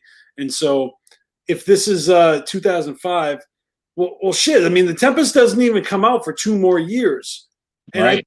I think in the bag. It took a while. I think by the time it came out, it's like we were fucking ready for it. What else did we get before the Tempest? I mean, I know there was I know we got this, and this was fucking dope. We got that Supervillains. We got Twisted and Mutant. Yeah, but I'm just saying, like from ICP, like they gave us this shit. Yeah, we got a Forgotten Freshness. And not for nothing, right before the Tempest, we got this. Yeah. And that's come on. Now look, this may have ended right before it started. I mean, it literally came out and then it was over just as quick as it started. But that's another thing that was hinted at in the comm. Violent J says right in the beginning, he comes out with a big V on his chest. He's talking about this. It's a very subtle fucking. Can I get rid of the video while we're just talking? But I'm just saying, this is like a subtle. He makes a subtle foreshadow to this, and also this right here was pre-Tempest, and that's kind of a lot. That's a stack right there. Yeah, no, that's as far as ICP solo, nothing. But group and I mean solo, yeah, we got solo shit, but we didn't get like an ICP album or project. But still, 2 years in 2005, like that's times are different. You know, that was normal. They were building off of what they had signed all these new dudes, and it's like everybody kind of put their shit out at their own pace, Right. It's not like everyone was in sync and it's like, now it's your turn. I guess it's up to debate, why certain albums took as long, but the same shit happens today where Light takes way longer to put shit out than Ouija. Blaze used to take forever to put his shit out. But when he finally did, he actually started getting momentum, or Blaze actually releases stuff more frequently than other artists, most artists. Like, he has a couple new singles out. But Blaze used to be the opposite. Blaze used to be like, you never hear solo shit from him. Well, remember, like he wanted to, like, he tried to reinvent himself kind of with Colton Grundy, and then he ended up just going back to Blaze. You know what I think about that is, and he retired. Didn't he retire from music around that time, or like? Yeah, there's a whole thing about Blaze and his ins and outs, but I'm just saying, like, I feel that Blaze's biggest fans love Colton Grundy. Like, oh, I fucking banged the shit out of Colton Grundy. I feel like the casual Blaze fan is sleeping on Colton Grundy. That's how I feel. I don't know why. Because something about that album where it's like it feels like it's his most unique album, where the sound, it's just all him. More so, it feels like it's the most untouched, unfucked with by other hands. You know what I mean? I don't know. Fucking Shotgun, like that song right there, just that hook on there. Love look, we can go on and on about all these fucking other albums, and it's all the same era. That's cool though, because, but yeah, as a label, ICP has gone from just being these two kids in Alex's basement making skits, recording parodies, like having the John Mayer show, a talk show where Jumpsteady comes out with a witch's hat pretending to be an Esham rapper, and Violent J is being his manager, and the whole skit is on the premise of the Wicked shit. That's pretty funny, right? Like, this is what they would do in their spare time. Record these fake infomercials and these fake talk shows and do all these characters and actually share them with us 20, 30 years later. Right. But look, now they're doing seminars and they're doing gatherings and they're doing world tours and they're putting out albums. And see how that evolved, like, definitely, because they're doing shit like I did when I was a kid, just, hey, let me pull out a camera and just fuck around for a bit. Yeah, and then it ended up being like, hey, like, we can actually do shit like this. Let's do this. The average motherfucker who don't do shit, like just the average schmuck who just doesn't do shit in life, that catches wind of ICP and for whatever reason is drawn to it, right? It's kind of like, you look at these fucking scrubs that made something out of nothing, and you can either choose to take it for what it is and enjoy it for what it is, but you could also look at it from a very skewed fuck you guys, like I got nothing and you guys got jealous of them or something. I just feel like it's just crazy, like this world. You could do anything you want to do, and I felt like there were messages that I was drawn to, but I also, at the same time, just if I didn't like something, I wasn't ready to disown them or put them up on the fucking, and start ridiculing them over one bad lyric or a personality trait or God forbid, anything, like a song I don't like. So it's like, I'm not picky, I feel like if you got creative juices, you got to fucking express them. The Calm is completely produced by ICP. If I tried to make my own fucking music and produce it from scratch, from the hi-hats all the way to the bass, and if I did everything all by myself, that's crazy, man. Like, they always use Mikey Clark. Mikey Clark is a fucking living legend. He's a genius, and he's worked with fucking tons of fucking huge artists. He's got such a fucking catalog. Mikey Clark he's like one of those dudes where there would be no ICP if it wasn't for if they didn't fucking hook up with him. You know what I mean? Like, yeah. They recently have been talking about how Dog Beats is like the beginning, and Dog Beats was the beginning of everything. I'm going to play devil's advocate and say, nah, I think maybe it's Carnival of Carnage.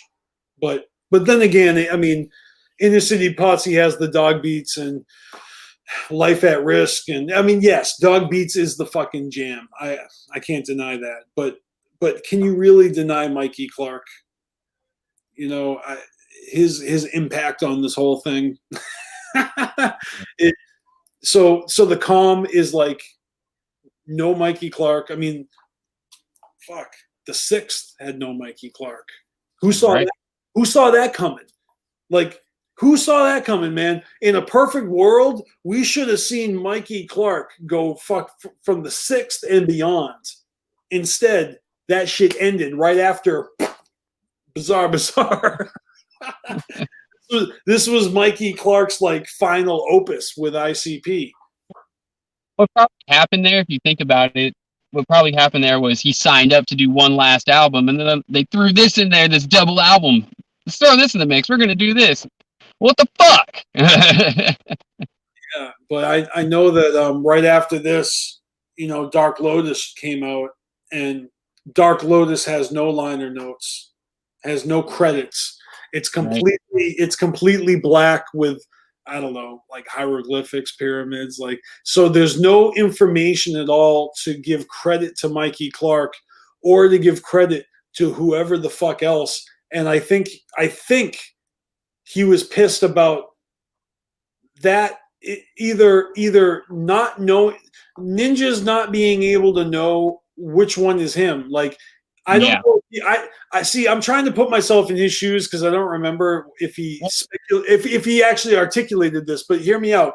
I don't know if he's more mad that if someone heard a beat and was like, "Oh, is this Mikey Clark?" and it fucking sucks. Like, he doesn't like that beat, and he's like, "I don't want my name like being supposedly attached to a beat that's whack." Or is it the other way around where he doesn't want someone fucking hearing him and thinking that it's someone else? Right.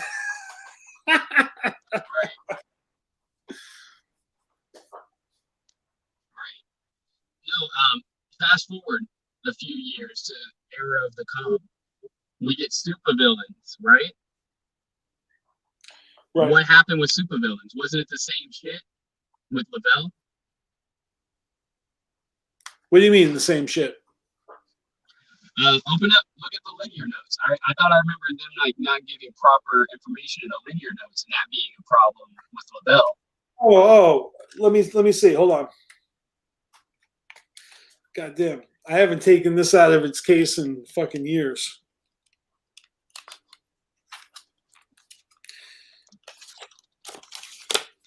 Your microphone's kind of cutting out, like muffled.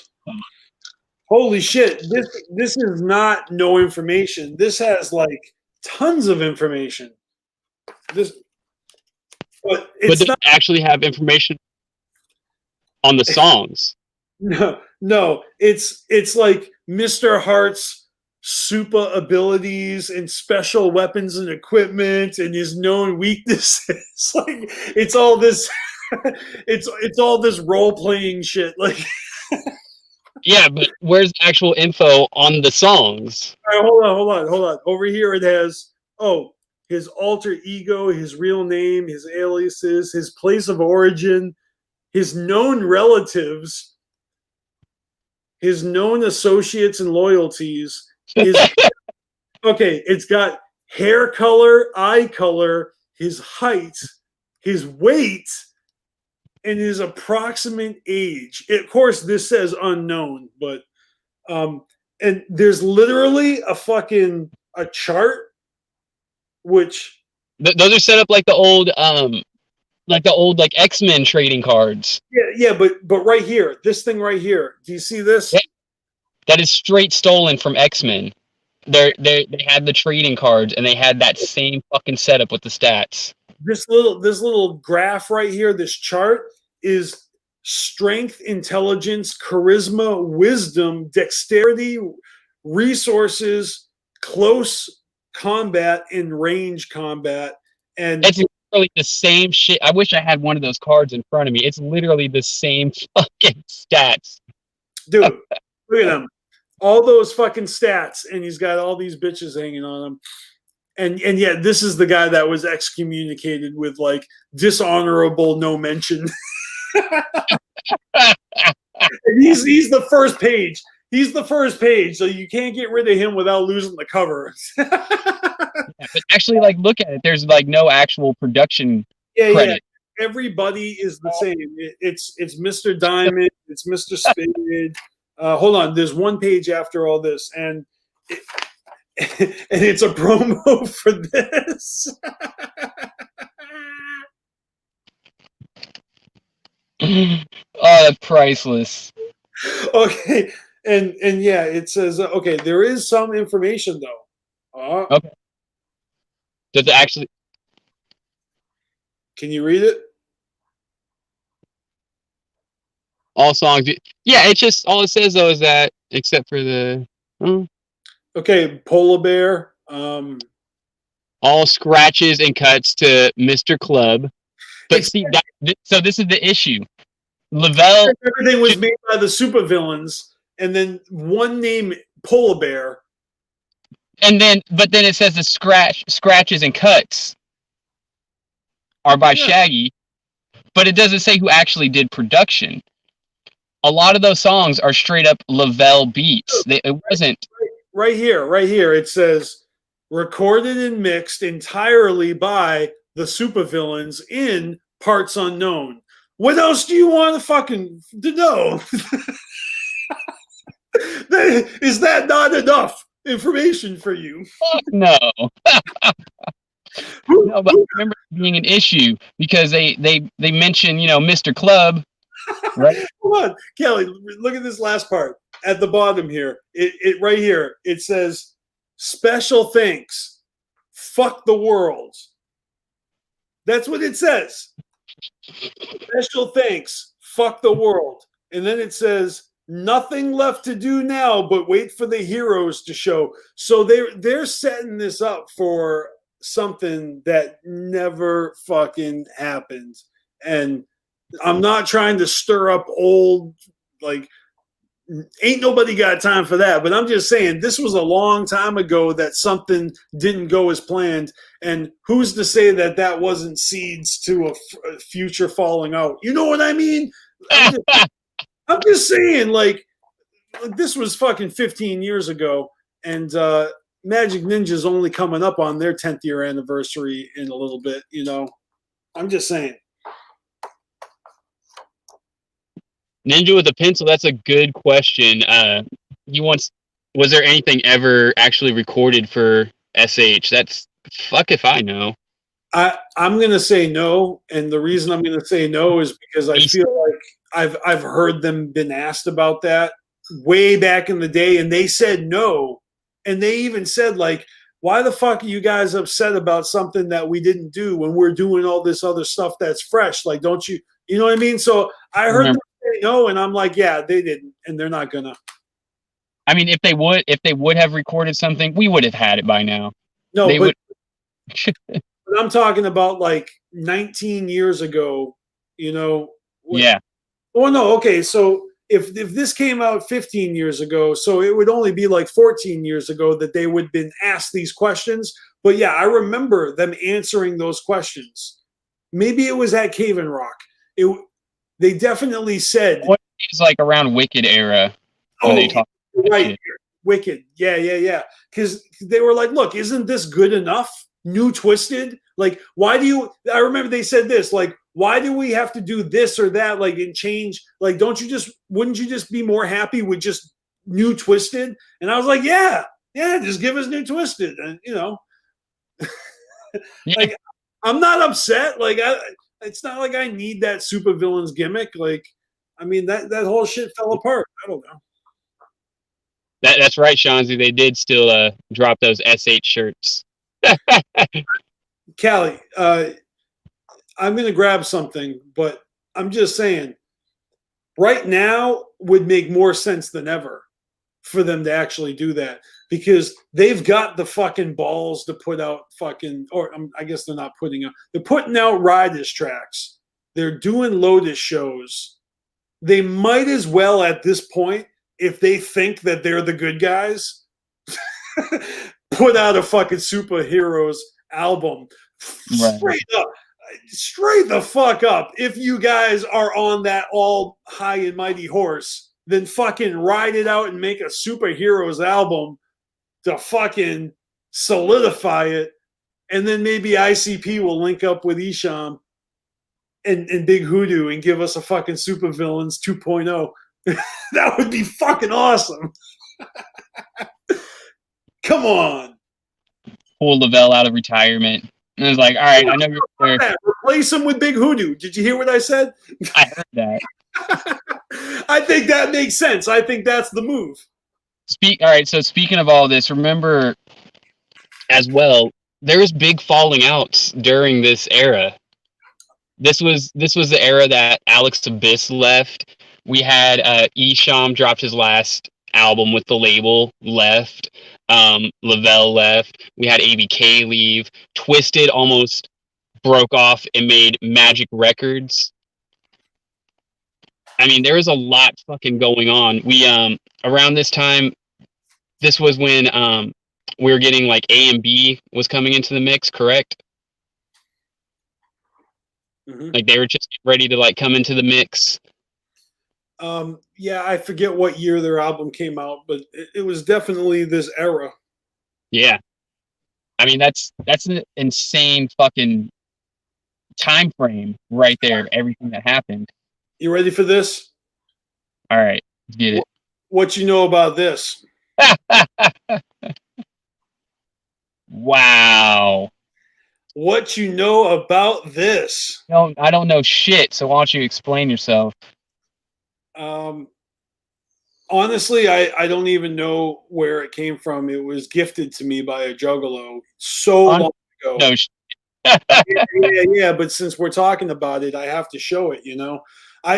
It broke. It had a thing right here that broke off, so now I've got it just clipped right. But it used to have a thing that snapped off that was, you connect the chain to it. Yeah. Yeah, I've had this for a long time. I apologize to the ninja who gave it to me that I don't remember who, but it was a long time ago. I mean, but yeah, they custom made these, Right. like an eager fan, custom made those, but it all fell apart and never happened. But when it was still like fucking supposedly Juggalos just go with that, they make their own shit. So this is like custom made, but it was done a long time ago. It's fucking dope, man. I used to wear this to shows, I wore this I wear this to gatherings and shit. That's fresh. Like, and it would always be a conversation piece to say the least, But yeah, I mean, I don't know. That was kind of like a desired thing. People that love supervillains obviously wanted to see the retaliation of the superheroes, and it just would have been a fun thing, like almost like those wrestling beefs, those where you watch them publicly fucking talk shit about each other, and then they what I mean? Like they could have had fucking events at the gathering where they come together and have these fucking showdowns. Like it would have helped well though I'm gonna say something here. How do you think things would have been different if supervillains didn't immediately break up? Do you think people would have liked that project more than what they did? Because I remember it coming out and it being a super rare fucking thing to get because it was immediately pulled. Well, I remember. Look at this. Fucking here's a little look at this. Is the first advertisement for supervillains. All right. I remember when they first talked about it or announced it. Jay said that it wasn't the wicked shit. Yeah. Pause. Okay. I just want to digest that because they warned us ahead of time that it was not the wicked shit. So when you listen to supervillains, Callie, how do you define it? How do you describe it? Like, what do you call that music if it's not the wicked shit? Because today it's different. Look, when they came out with the Mighty Death Pop, Violent J in an interview described ICP's music as pop. Okay, he said it was wicked shit, but it's pop because it's all different genres and And I remember that being kind of like this talking point that I remember talking about it when that shit came out. Everyone was talking about like, oh, Violent J just called their music pop. But like, you know what I mean? Like, yeah, I don't know. I guess it's experimental hip hop. Even on the house party peep shows, you've been watching that shit. Jumpsteady made the comments, and he was like, "You guys got so many different flows." It's true though, because they fucking flirt with so many different different rap styles. I always thought that Right. ICP was on purpose, like kind of like Weird Al will make a parody of all these different types of music. Like he'll make a parody of Michael Jackson. He'll make a parody of Madonna. He'll make a parody of, you know, fucking everybody, right? Everybody. I always kind of felt like ICP was not parroting, but they would always like take a genre of music and they would do their version of it, right? So they're doing their version of this, their version of that. And I always felt like if they took inspiration from something, they're putting their spin on it. And 9 times out of 10, I like their version of it better than the source inspiration of what they're fucking jack moving, right? And even though it's a jack move, that's what it is. It's them putting a mirror up to society and our fucking entertainment, our whole society, everything about it, all the entertainment, and they're like, fresh. Let me try and do that. And everything is a copy of something else. I mean, when they're learning how to make a hi-hat and then make a beat, who the fuck they learn that from? You know what I mean? It's monkey see, monkey do. That's how you learn to do something. And that's why seeing those interviews with Steve Miller, or you know, their first producer from back in the day on the talk show, that was fucking awesome. That old hippie, you know, Yeah. like the way that he said that they were the most fun or the best artists that he ever had in his studio. Out of all the people that he had recording in his studio, they were the best or the most memorable or whatever. That's fucking dope. You know? That's fucking awesome. I don't know. Look, I appreciate the fuck. Look at your t-shirt, how fucking dope that is, with the fucking lightning bolts coming out of their fingertips going down onto the crop circles down below. And it's got that logo you're talking about, that ICP logo. Yeah, that's so sick, man. I actually used to have the shirt where it was the Wraith's hands. You know what I mean? The Wraith's hands, and coming down from it was puppet strings. So the Hatchet Man was on puppet strings to the Wraith's. I know what one you're talking about. And then on the back had the dope ICP with the crop circle, you know, the logo that I love with the fight. It had that on the back. I bought that t-shirt during that era, right? And the thing is I bought it was like a large. It was too small. So I think I bought it because maybe they didn't have the right size because they sold out. So I just bought but I loved it so much I had to have it, and it was too small for me. And so I think that's why I don't have it no more. I think I gave it away. I think I gave it to a chick who would fit, and I was like, "You can have it. It don't fit me no more." I mean, it like didn't even fit me when I bought it originally. It barely fit me, and then I got bigger. That was such a dope shirt, though. I think I used to use it as like a tablecloth because it didn't fit me, but I still like seeing that design, so I put it on top of stuff, you know. Right. So it was like a drape. I used to drape it over a television. So good times, man. Look, if we're talking about the comm still, and we should be, there are some dope lyrics on the comm. I listened to the comm like 3 times before we went live, and I gotta say that maybe the delivery or the beats, there's something lacking that some obviously Juggalos don't like it for a reason, but if you just put all your opinion aside about what you like and what you don't like about the beats and whatever it is you don't like about it, I don't give a fuck. But if you just listen to the lyrics, holy fucking shit. They spit shit on this EP that even if they just touching on it, like on Crop Circles, the song Crop Circles, Shaggy's verse, he just has like verbal diarrhea of the most magical shit. Like everything of magic. it's like magical diarrhea of the brain. I don't even know how to.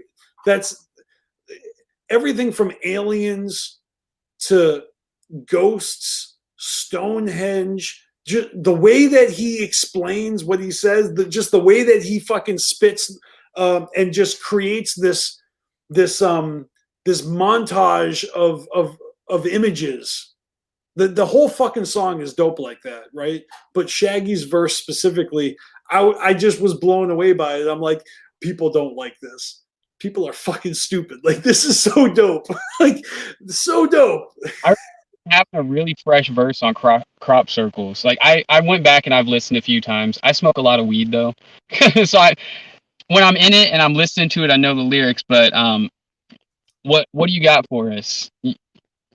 Read some of these lyrics for us. You got them? No. Oh. Well, shit, I thought you were segueing into fucking reading lyrics. Did I say I had lyrics? I don't. But I'll tell you this. Like, I had been listening to the album like on repeat, and things did stand out to me. You know, I'm just saying, like, go ahead and listen to it. Go to Spotify, go to YouTube, get your copy out.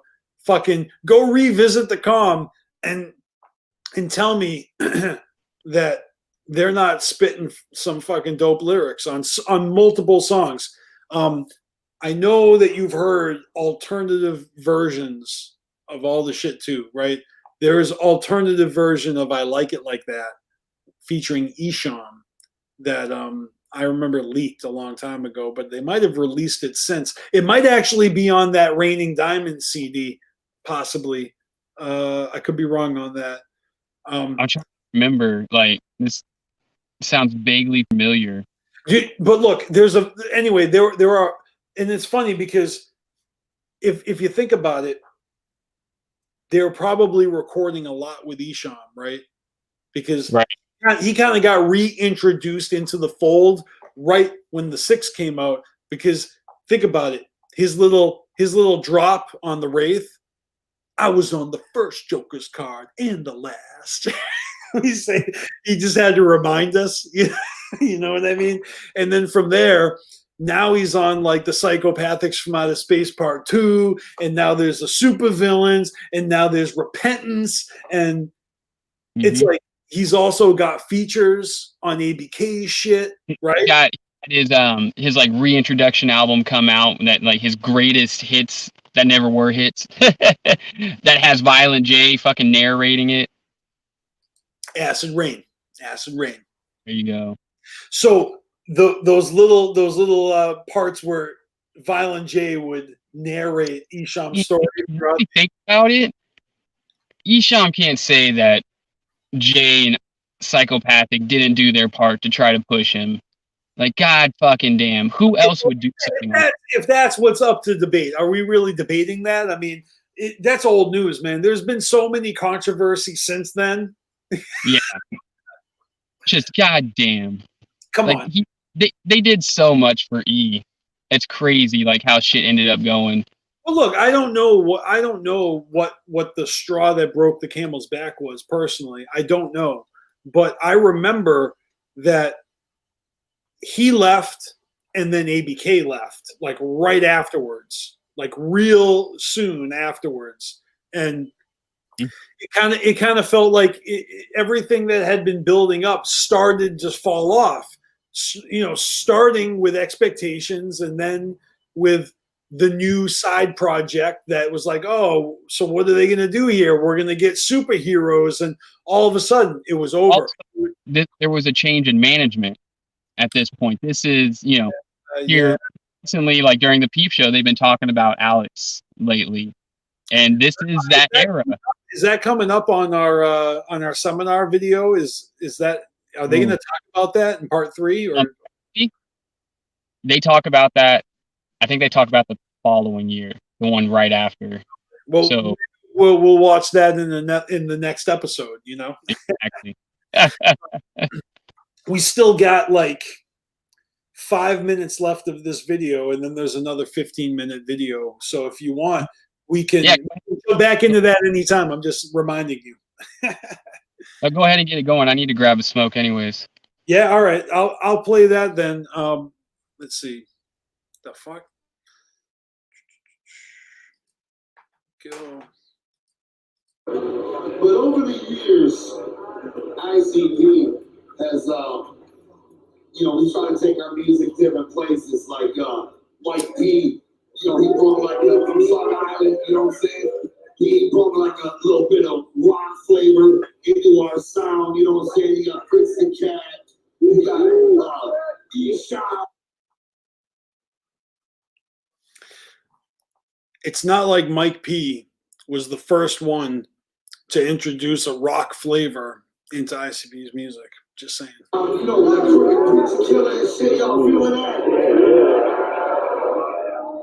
Little Val, here and there. Little Val, little Diggy. Now, what you want? Wait, was that Lavelle? Can I just rewind that? I'm sorry. Killer and shit, y'all feeling that?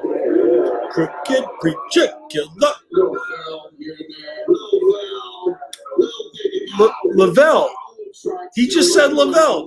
Man, I'm going to have to play this back for Callie when he gets back. So it's around like 11 minutes and 15 seconds. The Tempest, you know that we are going to deliver pure fucking flavor. And we will not let you down with this quiet year. The calm. Hell no. It's the calm. Just chilling. Because we've been doing 6 Joker cards for over 10 years. Yeah, everybody deserves a little vacation. We took this year to put the calm out and to basically collect our shit, man. To get our shit together, take our time, and let Twisted put out this fat-ass double record. Yeah, let Twisted put out Man's Myth and Mutant. Collect their shit. Fucking...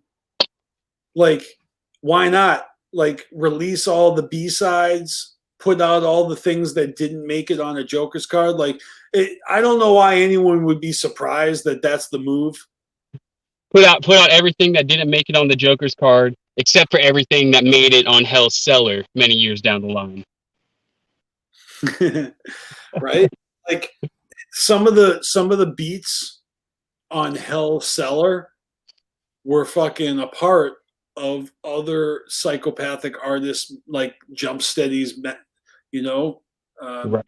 Or the Flying Guillotine. I'm just saying the beats. So it's like Jay was fucking around on beats, but then he was like giving those same beats to Jump Steady and other people, and Lotus or whatever. And Murder Boys who had just come along, like he gave them a whole fucking song concept.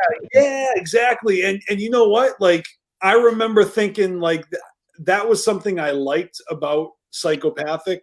I'm going to say Psychopathic, but I think at the time I used to say this is something I like about ICP, but maybe I should be specific and say it's Psychopathic but it is. It's something I like about Violent J because it's him. He's the one that's like, yo, this song, this song that we're using on this Dark Lotus album, I'm just going to fucking spit some shit I wrote. And it's about hot dog buns and just gonna fucking, I'm just gonna spit some crazy ass shit and then release this on Forgotten Freshness 3. You know what I mean? And I like it when he did that. I enjoy when he puts out like an alternate, like that song Superstar, right? That's over the same beat that they used on Dark Lotus for the .com fucking shout outs at the end, right?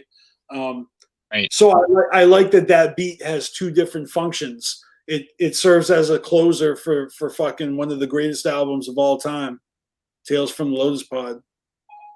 But it also is this dope ass fucking what if storytelling song about if ICP was like fucking rich and pompous and didn't respect their extremely rated song. I fucking love that one. And the funny thing is that in the Forgotten Freshness that song appears in the liner notes, it actually makes reference to Bizarre Bazaar, and I was going to include that in my video that I submitted, but I didn't because my video would have been too long. I had to cut it. It made the cutting room floor because It was too much to say about Bizarre Bazaar, and I'm like, all right, this is kind of a stretch. But in the liner notes for Forgotten Freshness, I think Forgotten Freshness 3, was it 3? No, 5, whatever. The song Superstar, I think it's 3. They were like, ICP sometimes likes to tell a story from the perspective of a certain person, you know, and they're like the song Hallelujah, right? Where that's from the perspective of the fucking preacher, of the evangelistic preacher that's Right. selling you a fucking pipe dream. And then they said also the song Gives No Fucks off of Bizarre Bazaar. And I'm like, wait a minute, really? And I was listening to Bizarre Bazaar in preparation for making my video for fucking Joker's Gallery. And that song is totally the same as Superstar. Where he's like, bling, bling, fucking $100 whatever. Like he's bragging and talking about how it ain't no one shit but him. Like you're right. It's the same thing. It's like that fantasy. Like what if I was like, you know, Puff Daddy and I could kill Tupac and Biggie and get away with it. Anyway, I just wanted to share that. But man, I fucking love ICP so much, man. They're fucking so creative. Look, the Calm has some fucking creative ass songs. All right? Right. Was it Rosemary or what's it called? Yeah, Rosemary. Rosemary is my fucking jam. This is my favorite fucking song. I'm just saying, man, Rosemary is my fucking jam. And you know what? The song doesn't take itself seriously, bro. It's about a crackhead hallucinating about fucking breaking into the club. It's not even fucking serious. But I love the way that he tells the story, like catching the wine bottle and putting the fucking knife away and keeping the place nice and all this other shit. Like, it's so funny. It's a dope song. Like, seriously, if you're one of those people out there that hated on this or that just hasn't checked it out, check it the fuck out because it's worth it. It's really worth going back and listening to. That fucking skit is hilarious. Which one? The one you're talking about. Oh, the I can dance, bitch. He's like, you ain't got no shirt on. You only got one shoe on. Yeah. Don't get served. I will serve you. Like, there's only one song on here I don't like. That's Deadbeat Moms with Esham. That's the only one. And it's funny because they had versions of like songs with Esham, so they record. You could tell that they recorded a bunch of songs with Esham in this time period, and some of them maybe coulda, woulda, shoulda come out on certain releases, and then they just didn't because he left. You know. Here in a minute, I might pop out and then come right back in. All right. Well, we'll fucking bring back our. I mean, just because my phone's gonna die, so I have a second phone here. Oh, nice. The backup. All right, we'll go back to the seminar. I got to fill my wine glass anyway. You know what I'm saying? Take our time. But what I wanted you to know, did everybody caught that twisted today?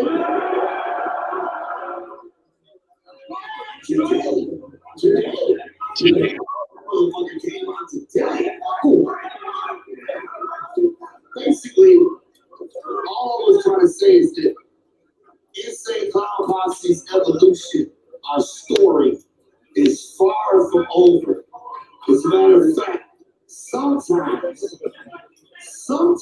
to have it all make sense, to have it all be fucking devastating, you've done it all. You gotta go back to tradition. So not only is evolution important, but what's also important is tradition. And if you don't know what the fuck I'm trying to say to y'all, right? What I'm trying to say to y'all. Today, Junior. Did anybody see the night fights last night, man? He is procrastinating. Dude, fucking Jay. Fucking How about that Twisted album? midnight in the woods fighting. I felt like he was gonna get raided or something. I saw a fight in the woods. I had heard some chick had a glow stick up her butt. I saw a chick in a glow stick up the butt.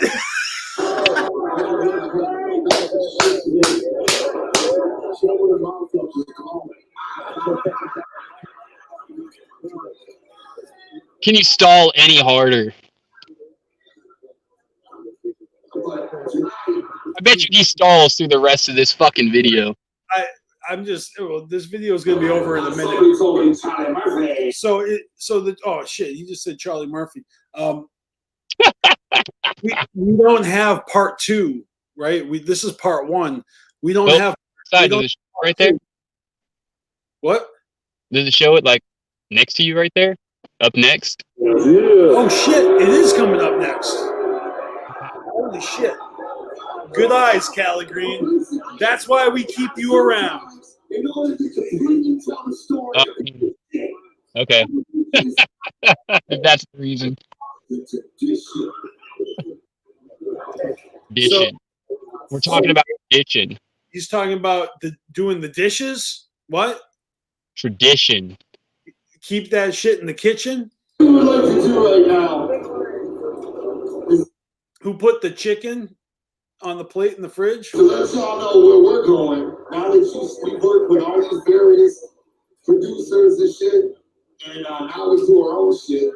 To let y'all know what you can expect from the upcoming Tempest album. What we would like to do at this time is bring out. Wait, say that again. He's still talking about Alex. So, like, Alex is still psychopathic at this point. The man that's going to be doing our tracks this time around. The man that's going to be doing our music. The man that's going to be putting down the sounds. Because sometimes tradition. Oh my god, this is like the worst fucking cliffhanger. Who is it? Is it Mikey Clark? No. No!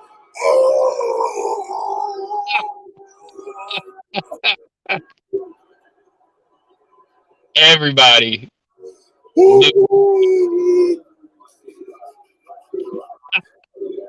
Mikey Clark.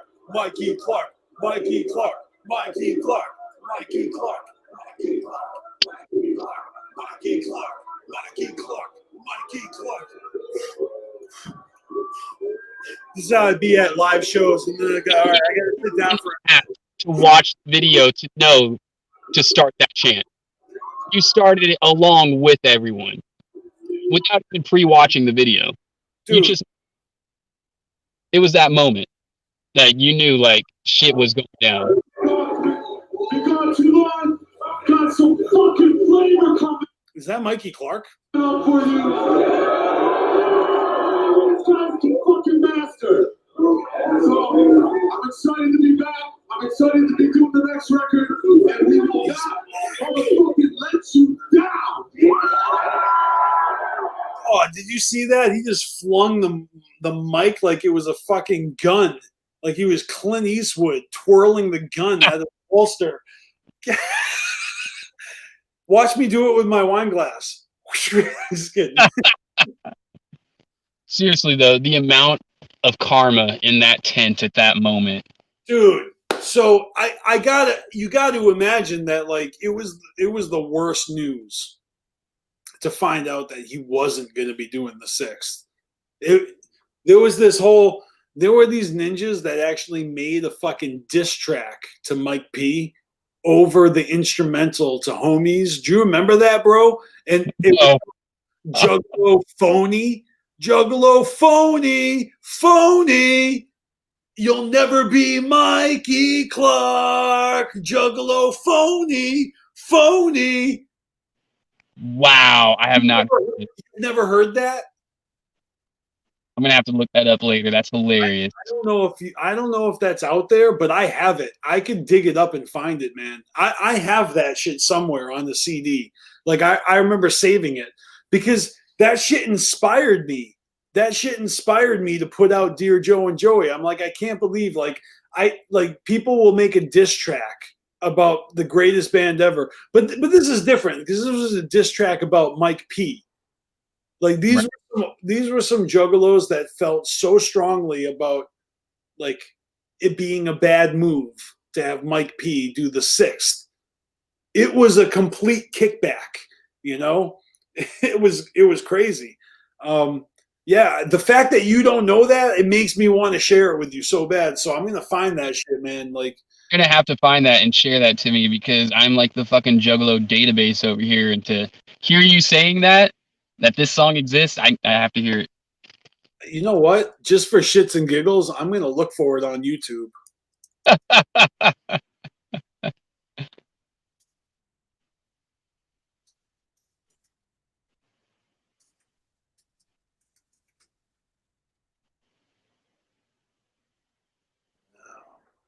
I don't see it. It's not on YouTube. Oh my god. Oh my god. You have a Juggalo treasure. I gotta put this on YouTube. I'm gonna do it. You got a Juggalo treasure over there. It needs to be unearthed. But it's not the only one, man. I mean, come on. Really? Am I the only one that fucking like Well, you're not the only one that has it. You're just the only one who has it that is willing to take the time to upload it. Well, I gotta make sure. I gotta check and see if I have it, but I'm pretty sure I have it because I used to save all those songs on. So I got CD-ROMs. Problem is, my computer doesn't even have a fucking CD-ROM drive.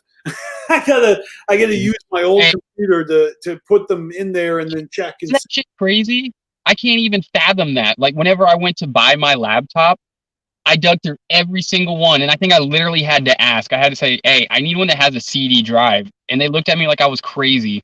And they had one fucking last model of laptop that had a CD drive. Yeah, what do you want, an A-track to go with that? Yeah, fucking A, man. Yes, I want to fucking be able to throw CDs in here. That's fucked up, man. Look, when I got my new car, because I lease a car now, and I upgraded, and my upgrade literally has zero fucking CD player, cassette player. It has a little chip where I could put in a fucking computer chip, or it wants me to put my dick in it or something to fucking make it play music. I don't know what it wants. But yeah, it doesn't come with a CD player anymore, my car. Crazy. See, that's my favorite thing to do when I get a CD. I want to fucking put it in the system and listen to it, you know? No, but yeah, but my car comes with a automatic, Spotify connection. So, so you can't complain too much. I can't because I use my phone and then it connects through Spotify. But it's just weird because what if I wanted to use a flip phone like Jump Steady? What if I was anti-smartphone? What if I don't know. What if I'm going to kick back against the inevitable future with this Android? Well, if that's the case, then you'd probably take that into consideration when buying the car. Yeah, well, it's not. I didn't buy it. I'm leasing it, so that means I'm only going to have it for a couple of years. And right, it's just weird to me that's where the cars went. Is they phased out. They phased it out. They're like, no, the consumer doesn't want this anymore. Like, really? That's where we're at. That's exactly where we're at, TJ. Yeah, I mean, look, I'm not setting the trends here. I'm just riding the wave, baby. I'm gonna have to switch my phone over though. So, so I'll. Yeah, go ahead. I lost what page we're on. Hold on. Is it part 2? Yeah.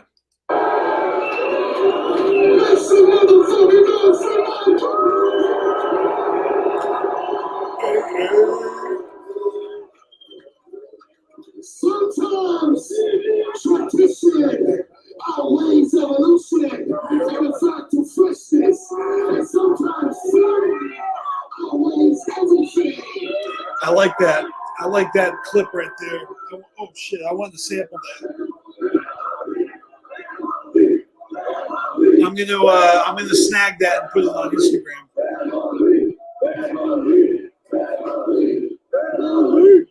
To the Tempest, I'm gonna bring you that wicked shit. Same clown posse wicked shit. We need to, we want to, we have to. It's like fucking a necessity, and it must happen. Family is forever. Forever. You got to imagine that, like at this time, specifically, like at this time, they were probably actively working on developing things like the Quest for Shangri-La, because that came out around the same time as the Tempest, and this is 2005. That shit had to have been in the works. Think about all the other things that are going on behind the scenes.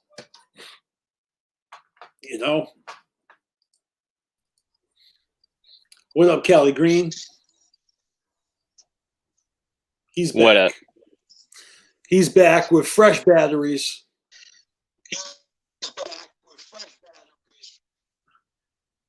That's I was right. just saying. Hopefully this phone Okay. is okay. You're good. You're good. You're good? All right, cool.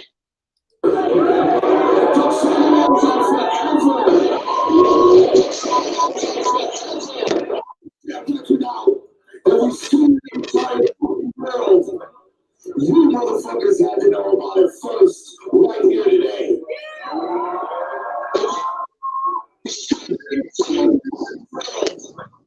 Look.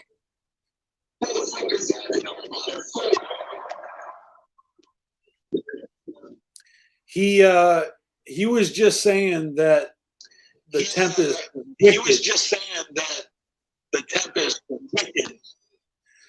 Ooh, do you hear that playback? Do you hear that playback? That's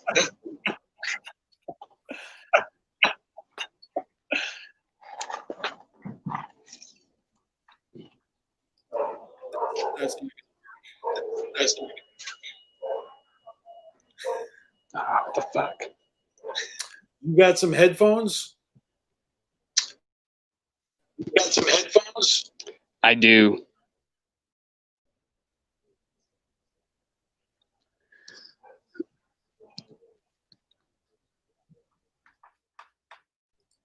Three times. All right, is that better? I think that's better. Right. I think it just worked. Nope. I'm here. No, I can hear the echo still.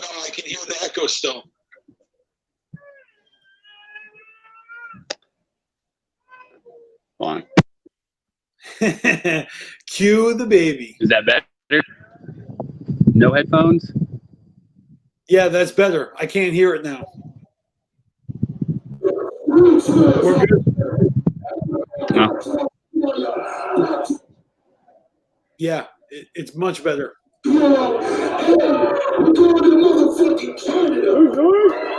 Oh, they're going to Canada, y'all. Fucking call up TMZ. ICP's going to Canada.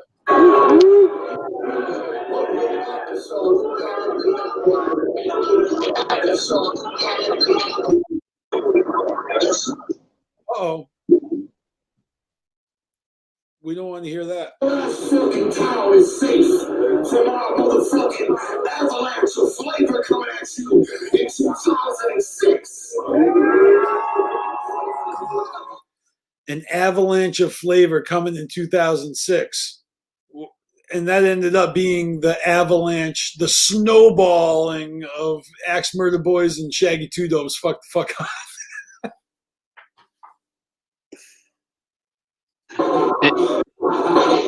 It ended up being everyone leaving the label except for Twisted and Axe Murder Boys and Blaze. Well, shit. When you put it that way.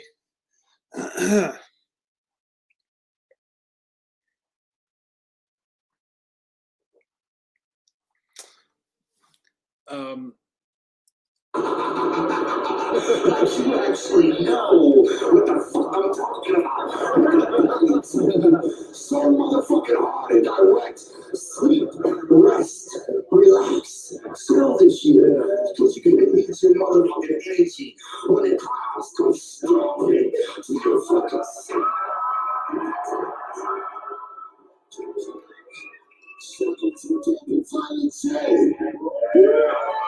The motherfucking insane clown posse with Mikey Clark will never die.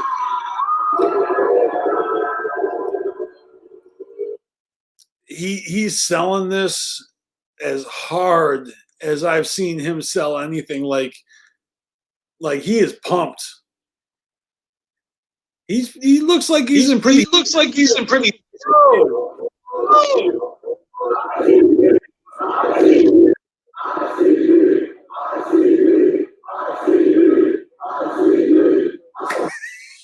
Like Shaggy's move.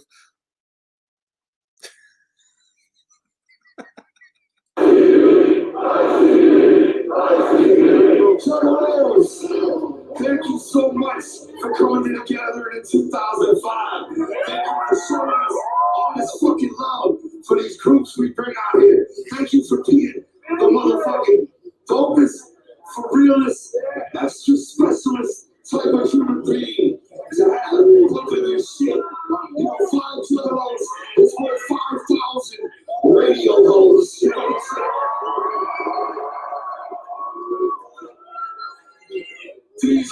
I ain't no radio ho. Juggalos right here in this vicinity right here. This is it. This is all we would need. Everything else is an extra blessing. You know what I'm saying?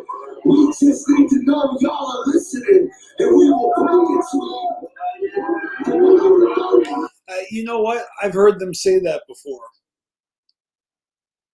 I remember hearing them say that before this. Like these juggalos here in these walls, like this amount of people, like we're very happy with y'all. You know, I forget. It was probably in a seminar in 2002 or 2001. You know, pretty sure it was 2001. But like that sentiment has been expressed. I don't know if it's been recently, but I always kind of felt like they made it clear, you know, that they weren't upset if they were gonna, you know, not actually take over the world like they wanted to as kids. You know, we're gonna be the biggest rappers in the world. Like they got pretty fucking big. Come on, no one can deny how big. Well, look, they didn't just do Woodstock. They fucking took the fucking blueprint of Woodstock and created their own. Mm-hmm. Come on, you have to be huge in order to do it. They did take over the world of music. They did everything you could possibly do. They have multi-platinum fucking records, right? Longest running right festival. Exactly.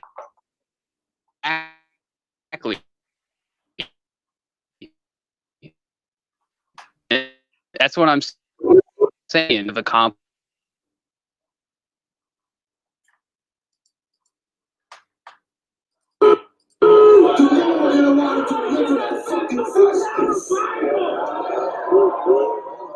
I think about the Tempest, and when I think about that shit, I get giddy, man. I get fucking geeked, because we're gonna get on the road from everywhere, and we're gonna do this shit. We just, after the 6 trophy cards, we dip back for a second, and then we fucking take off, and it's going down. We get hostile. Much love, Juggalos. Make some noise for Mikey Clark in this part.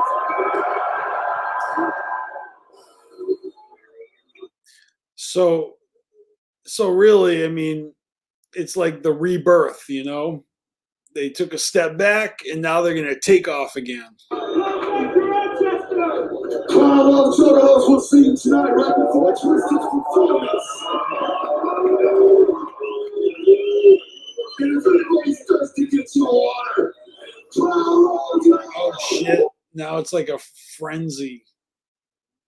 A frenzy grabbing water out of that bucket. It's like The Walking Dead. They're like tearing each other's flesh off to get that water. Someone just lost an arm. All right, hold on.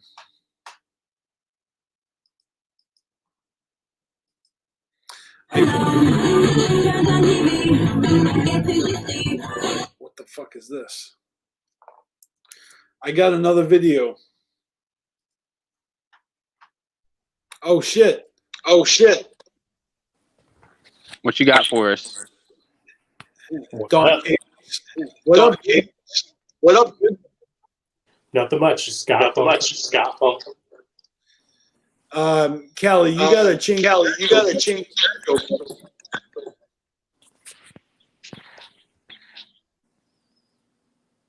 Let's see if this is still happening.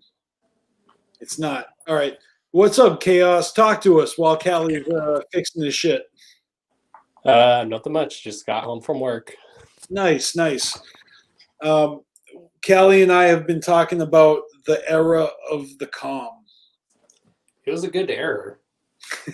We've been watching oh shit, this is the wrong seminar. This is 2007. We've been watching the 2005 Gathering of the Juggalos ICP seminar. Nice. Yeah, we just finished watching that.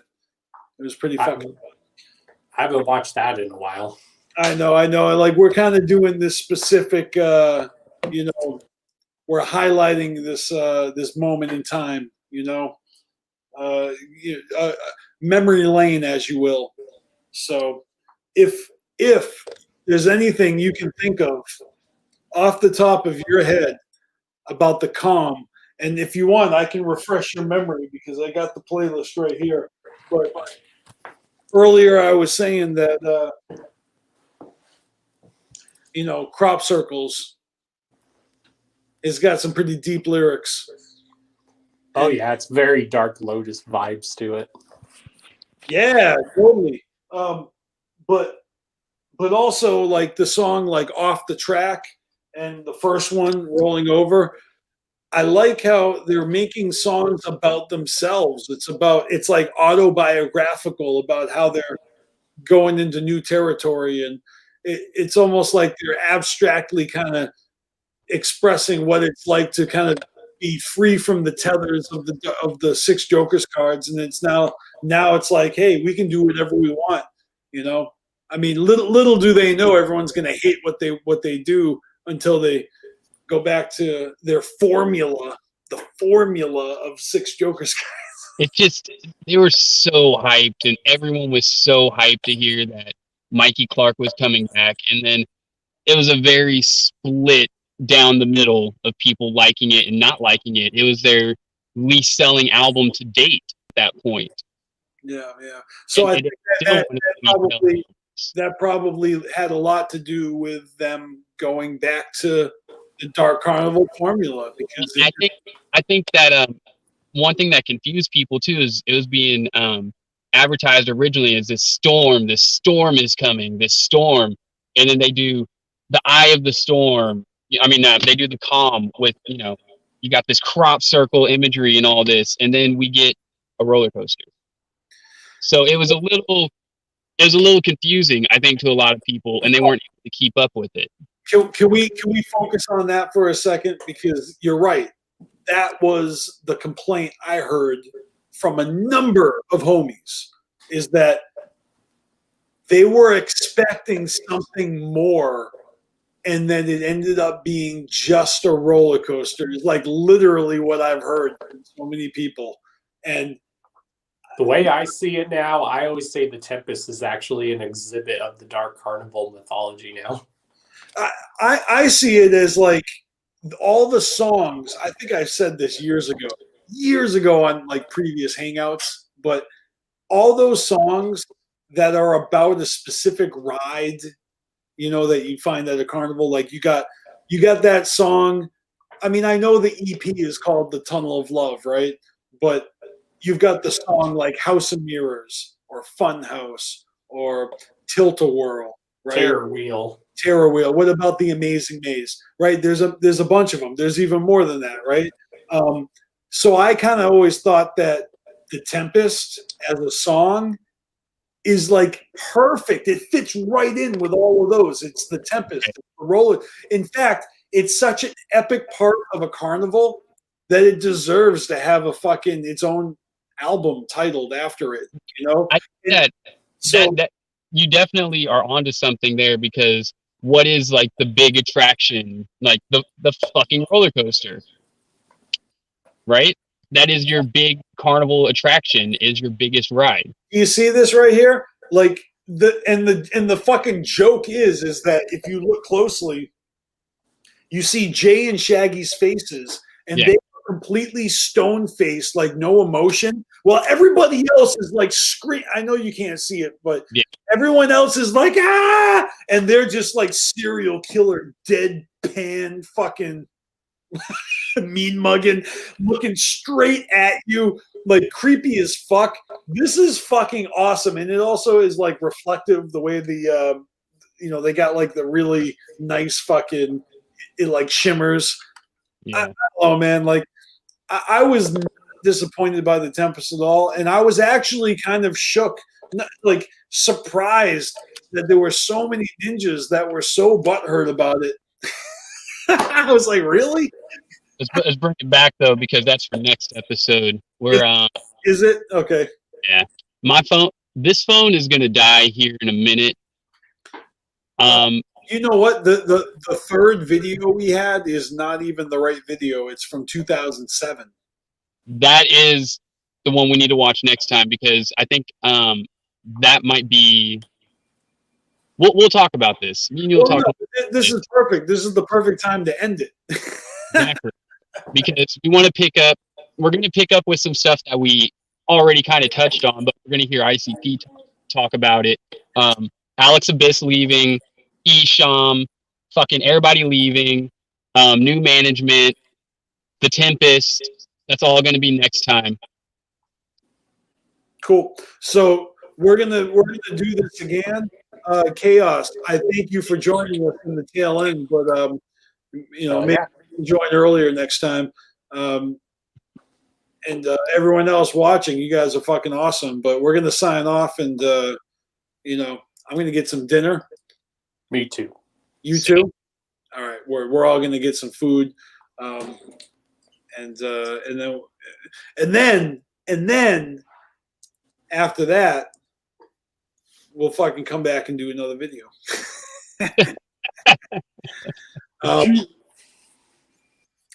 Does anyone have anything else before we sign off? Nope. Just want to say thank you for doing this with me, TJ. Fucking Chaos. Thank you for joining. Anyone else that wants to join in, just hit up either me or fucking anyone from Carnival Spirits, and we'll try to like get you to join in at, you know, the right times, because I would like to have guests come in and talk about like what they were doing during these different eras, because we're gonna go from, we started with the calm, and we're gonna build this all the way up until present day.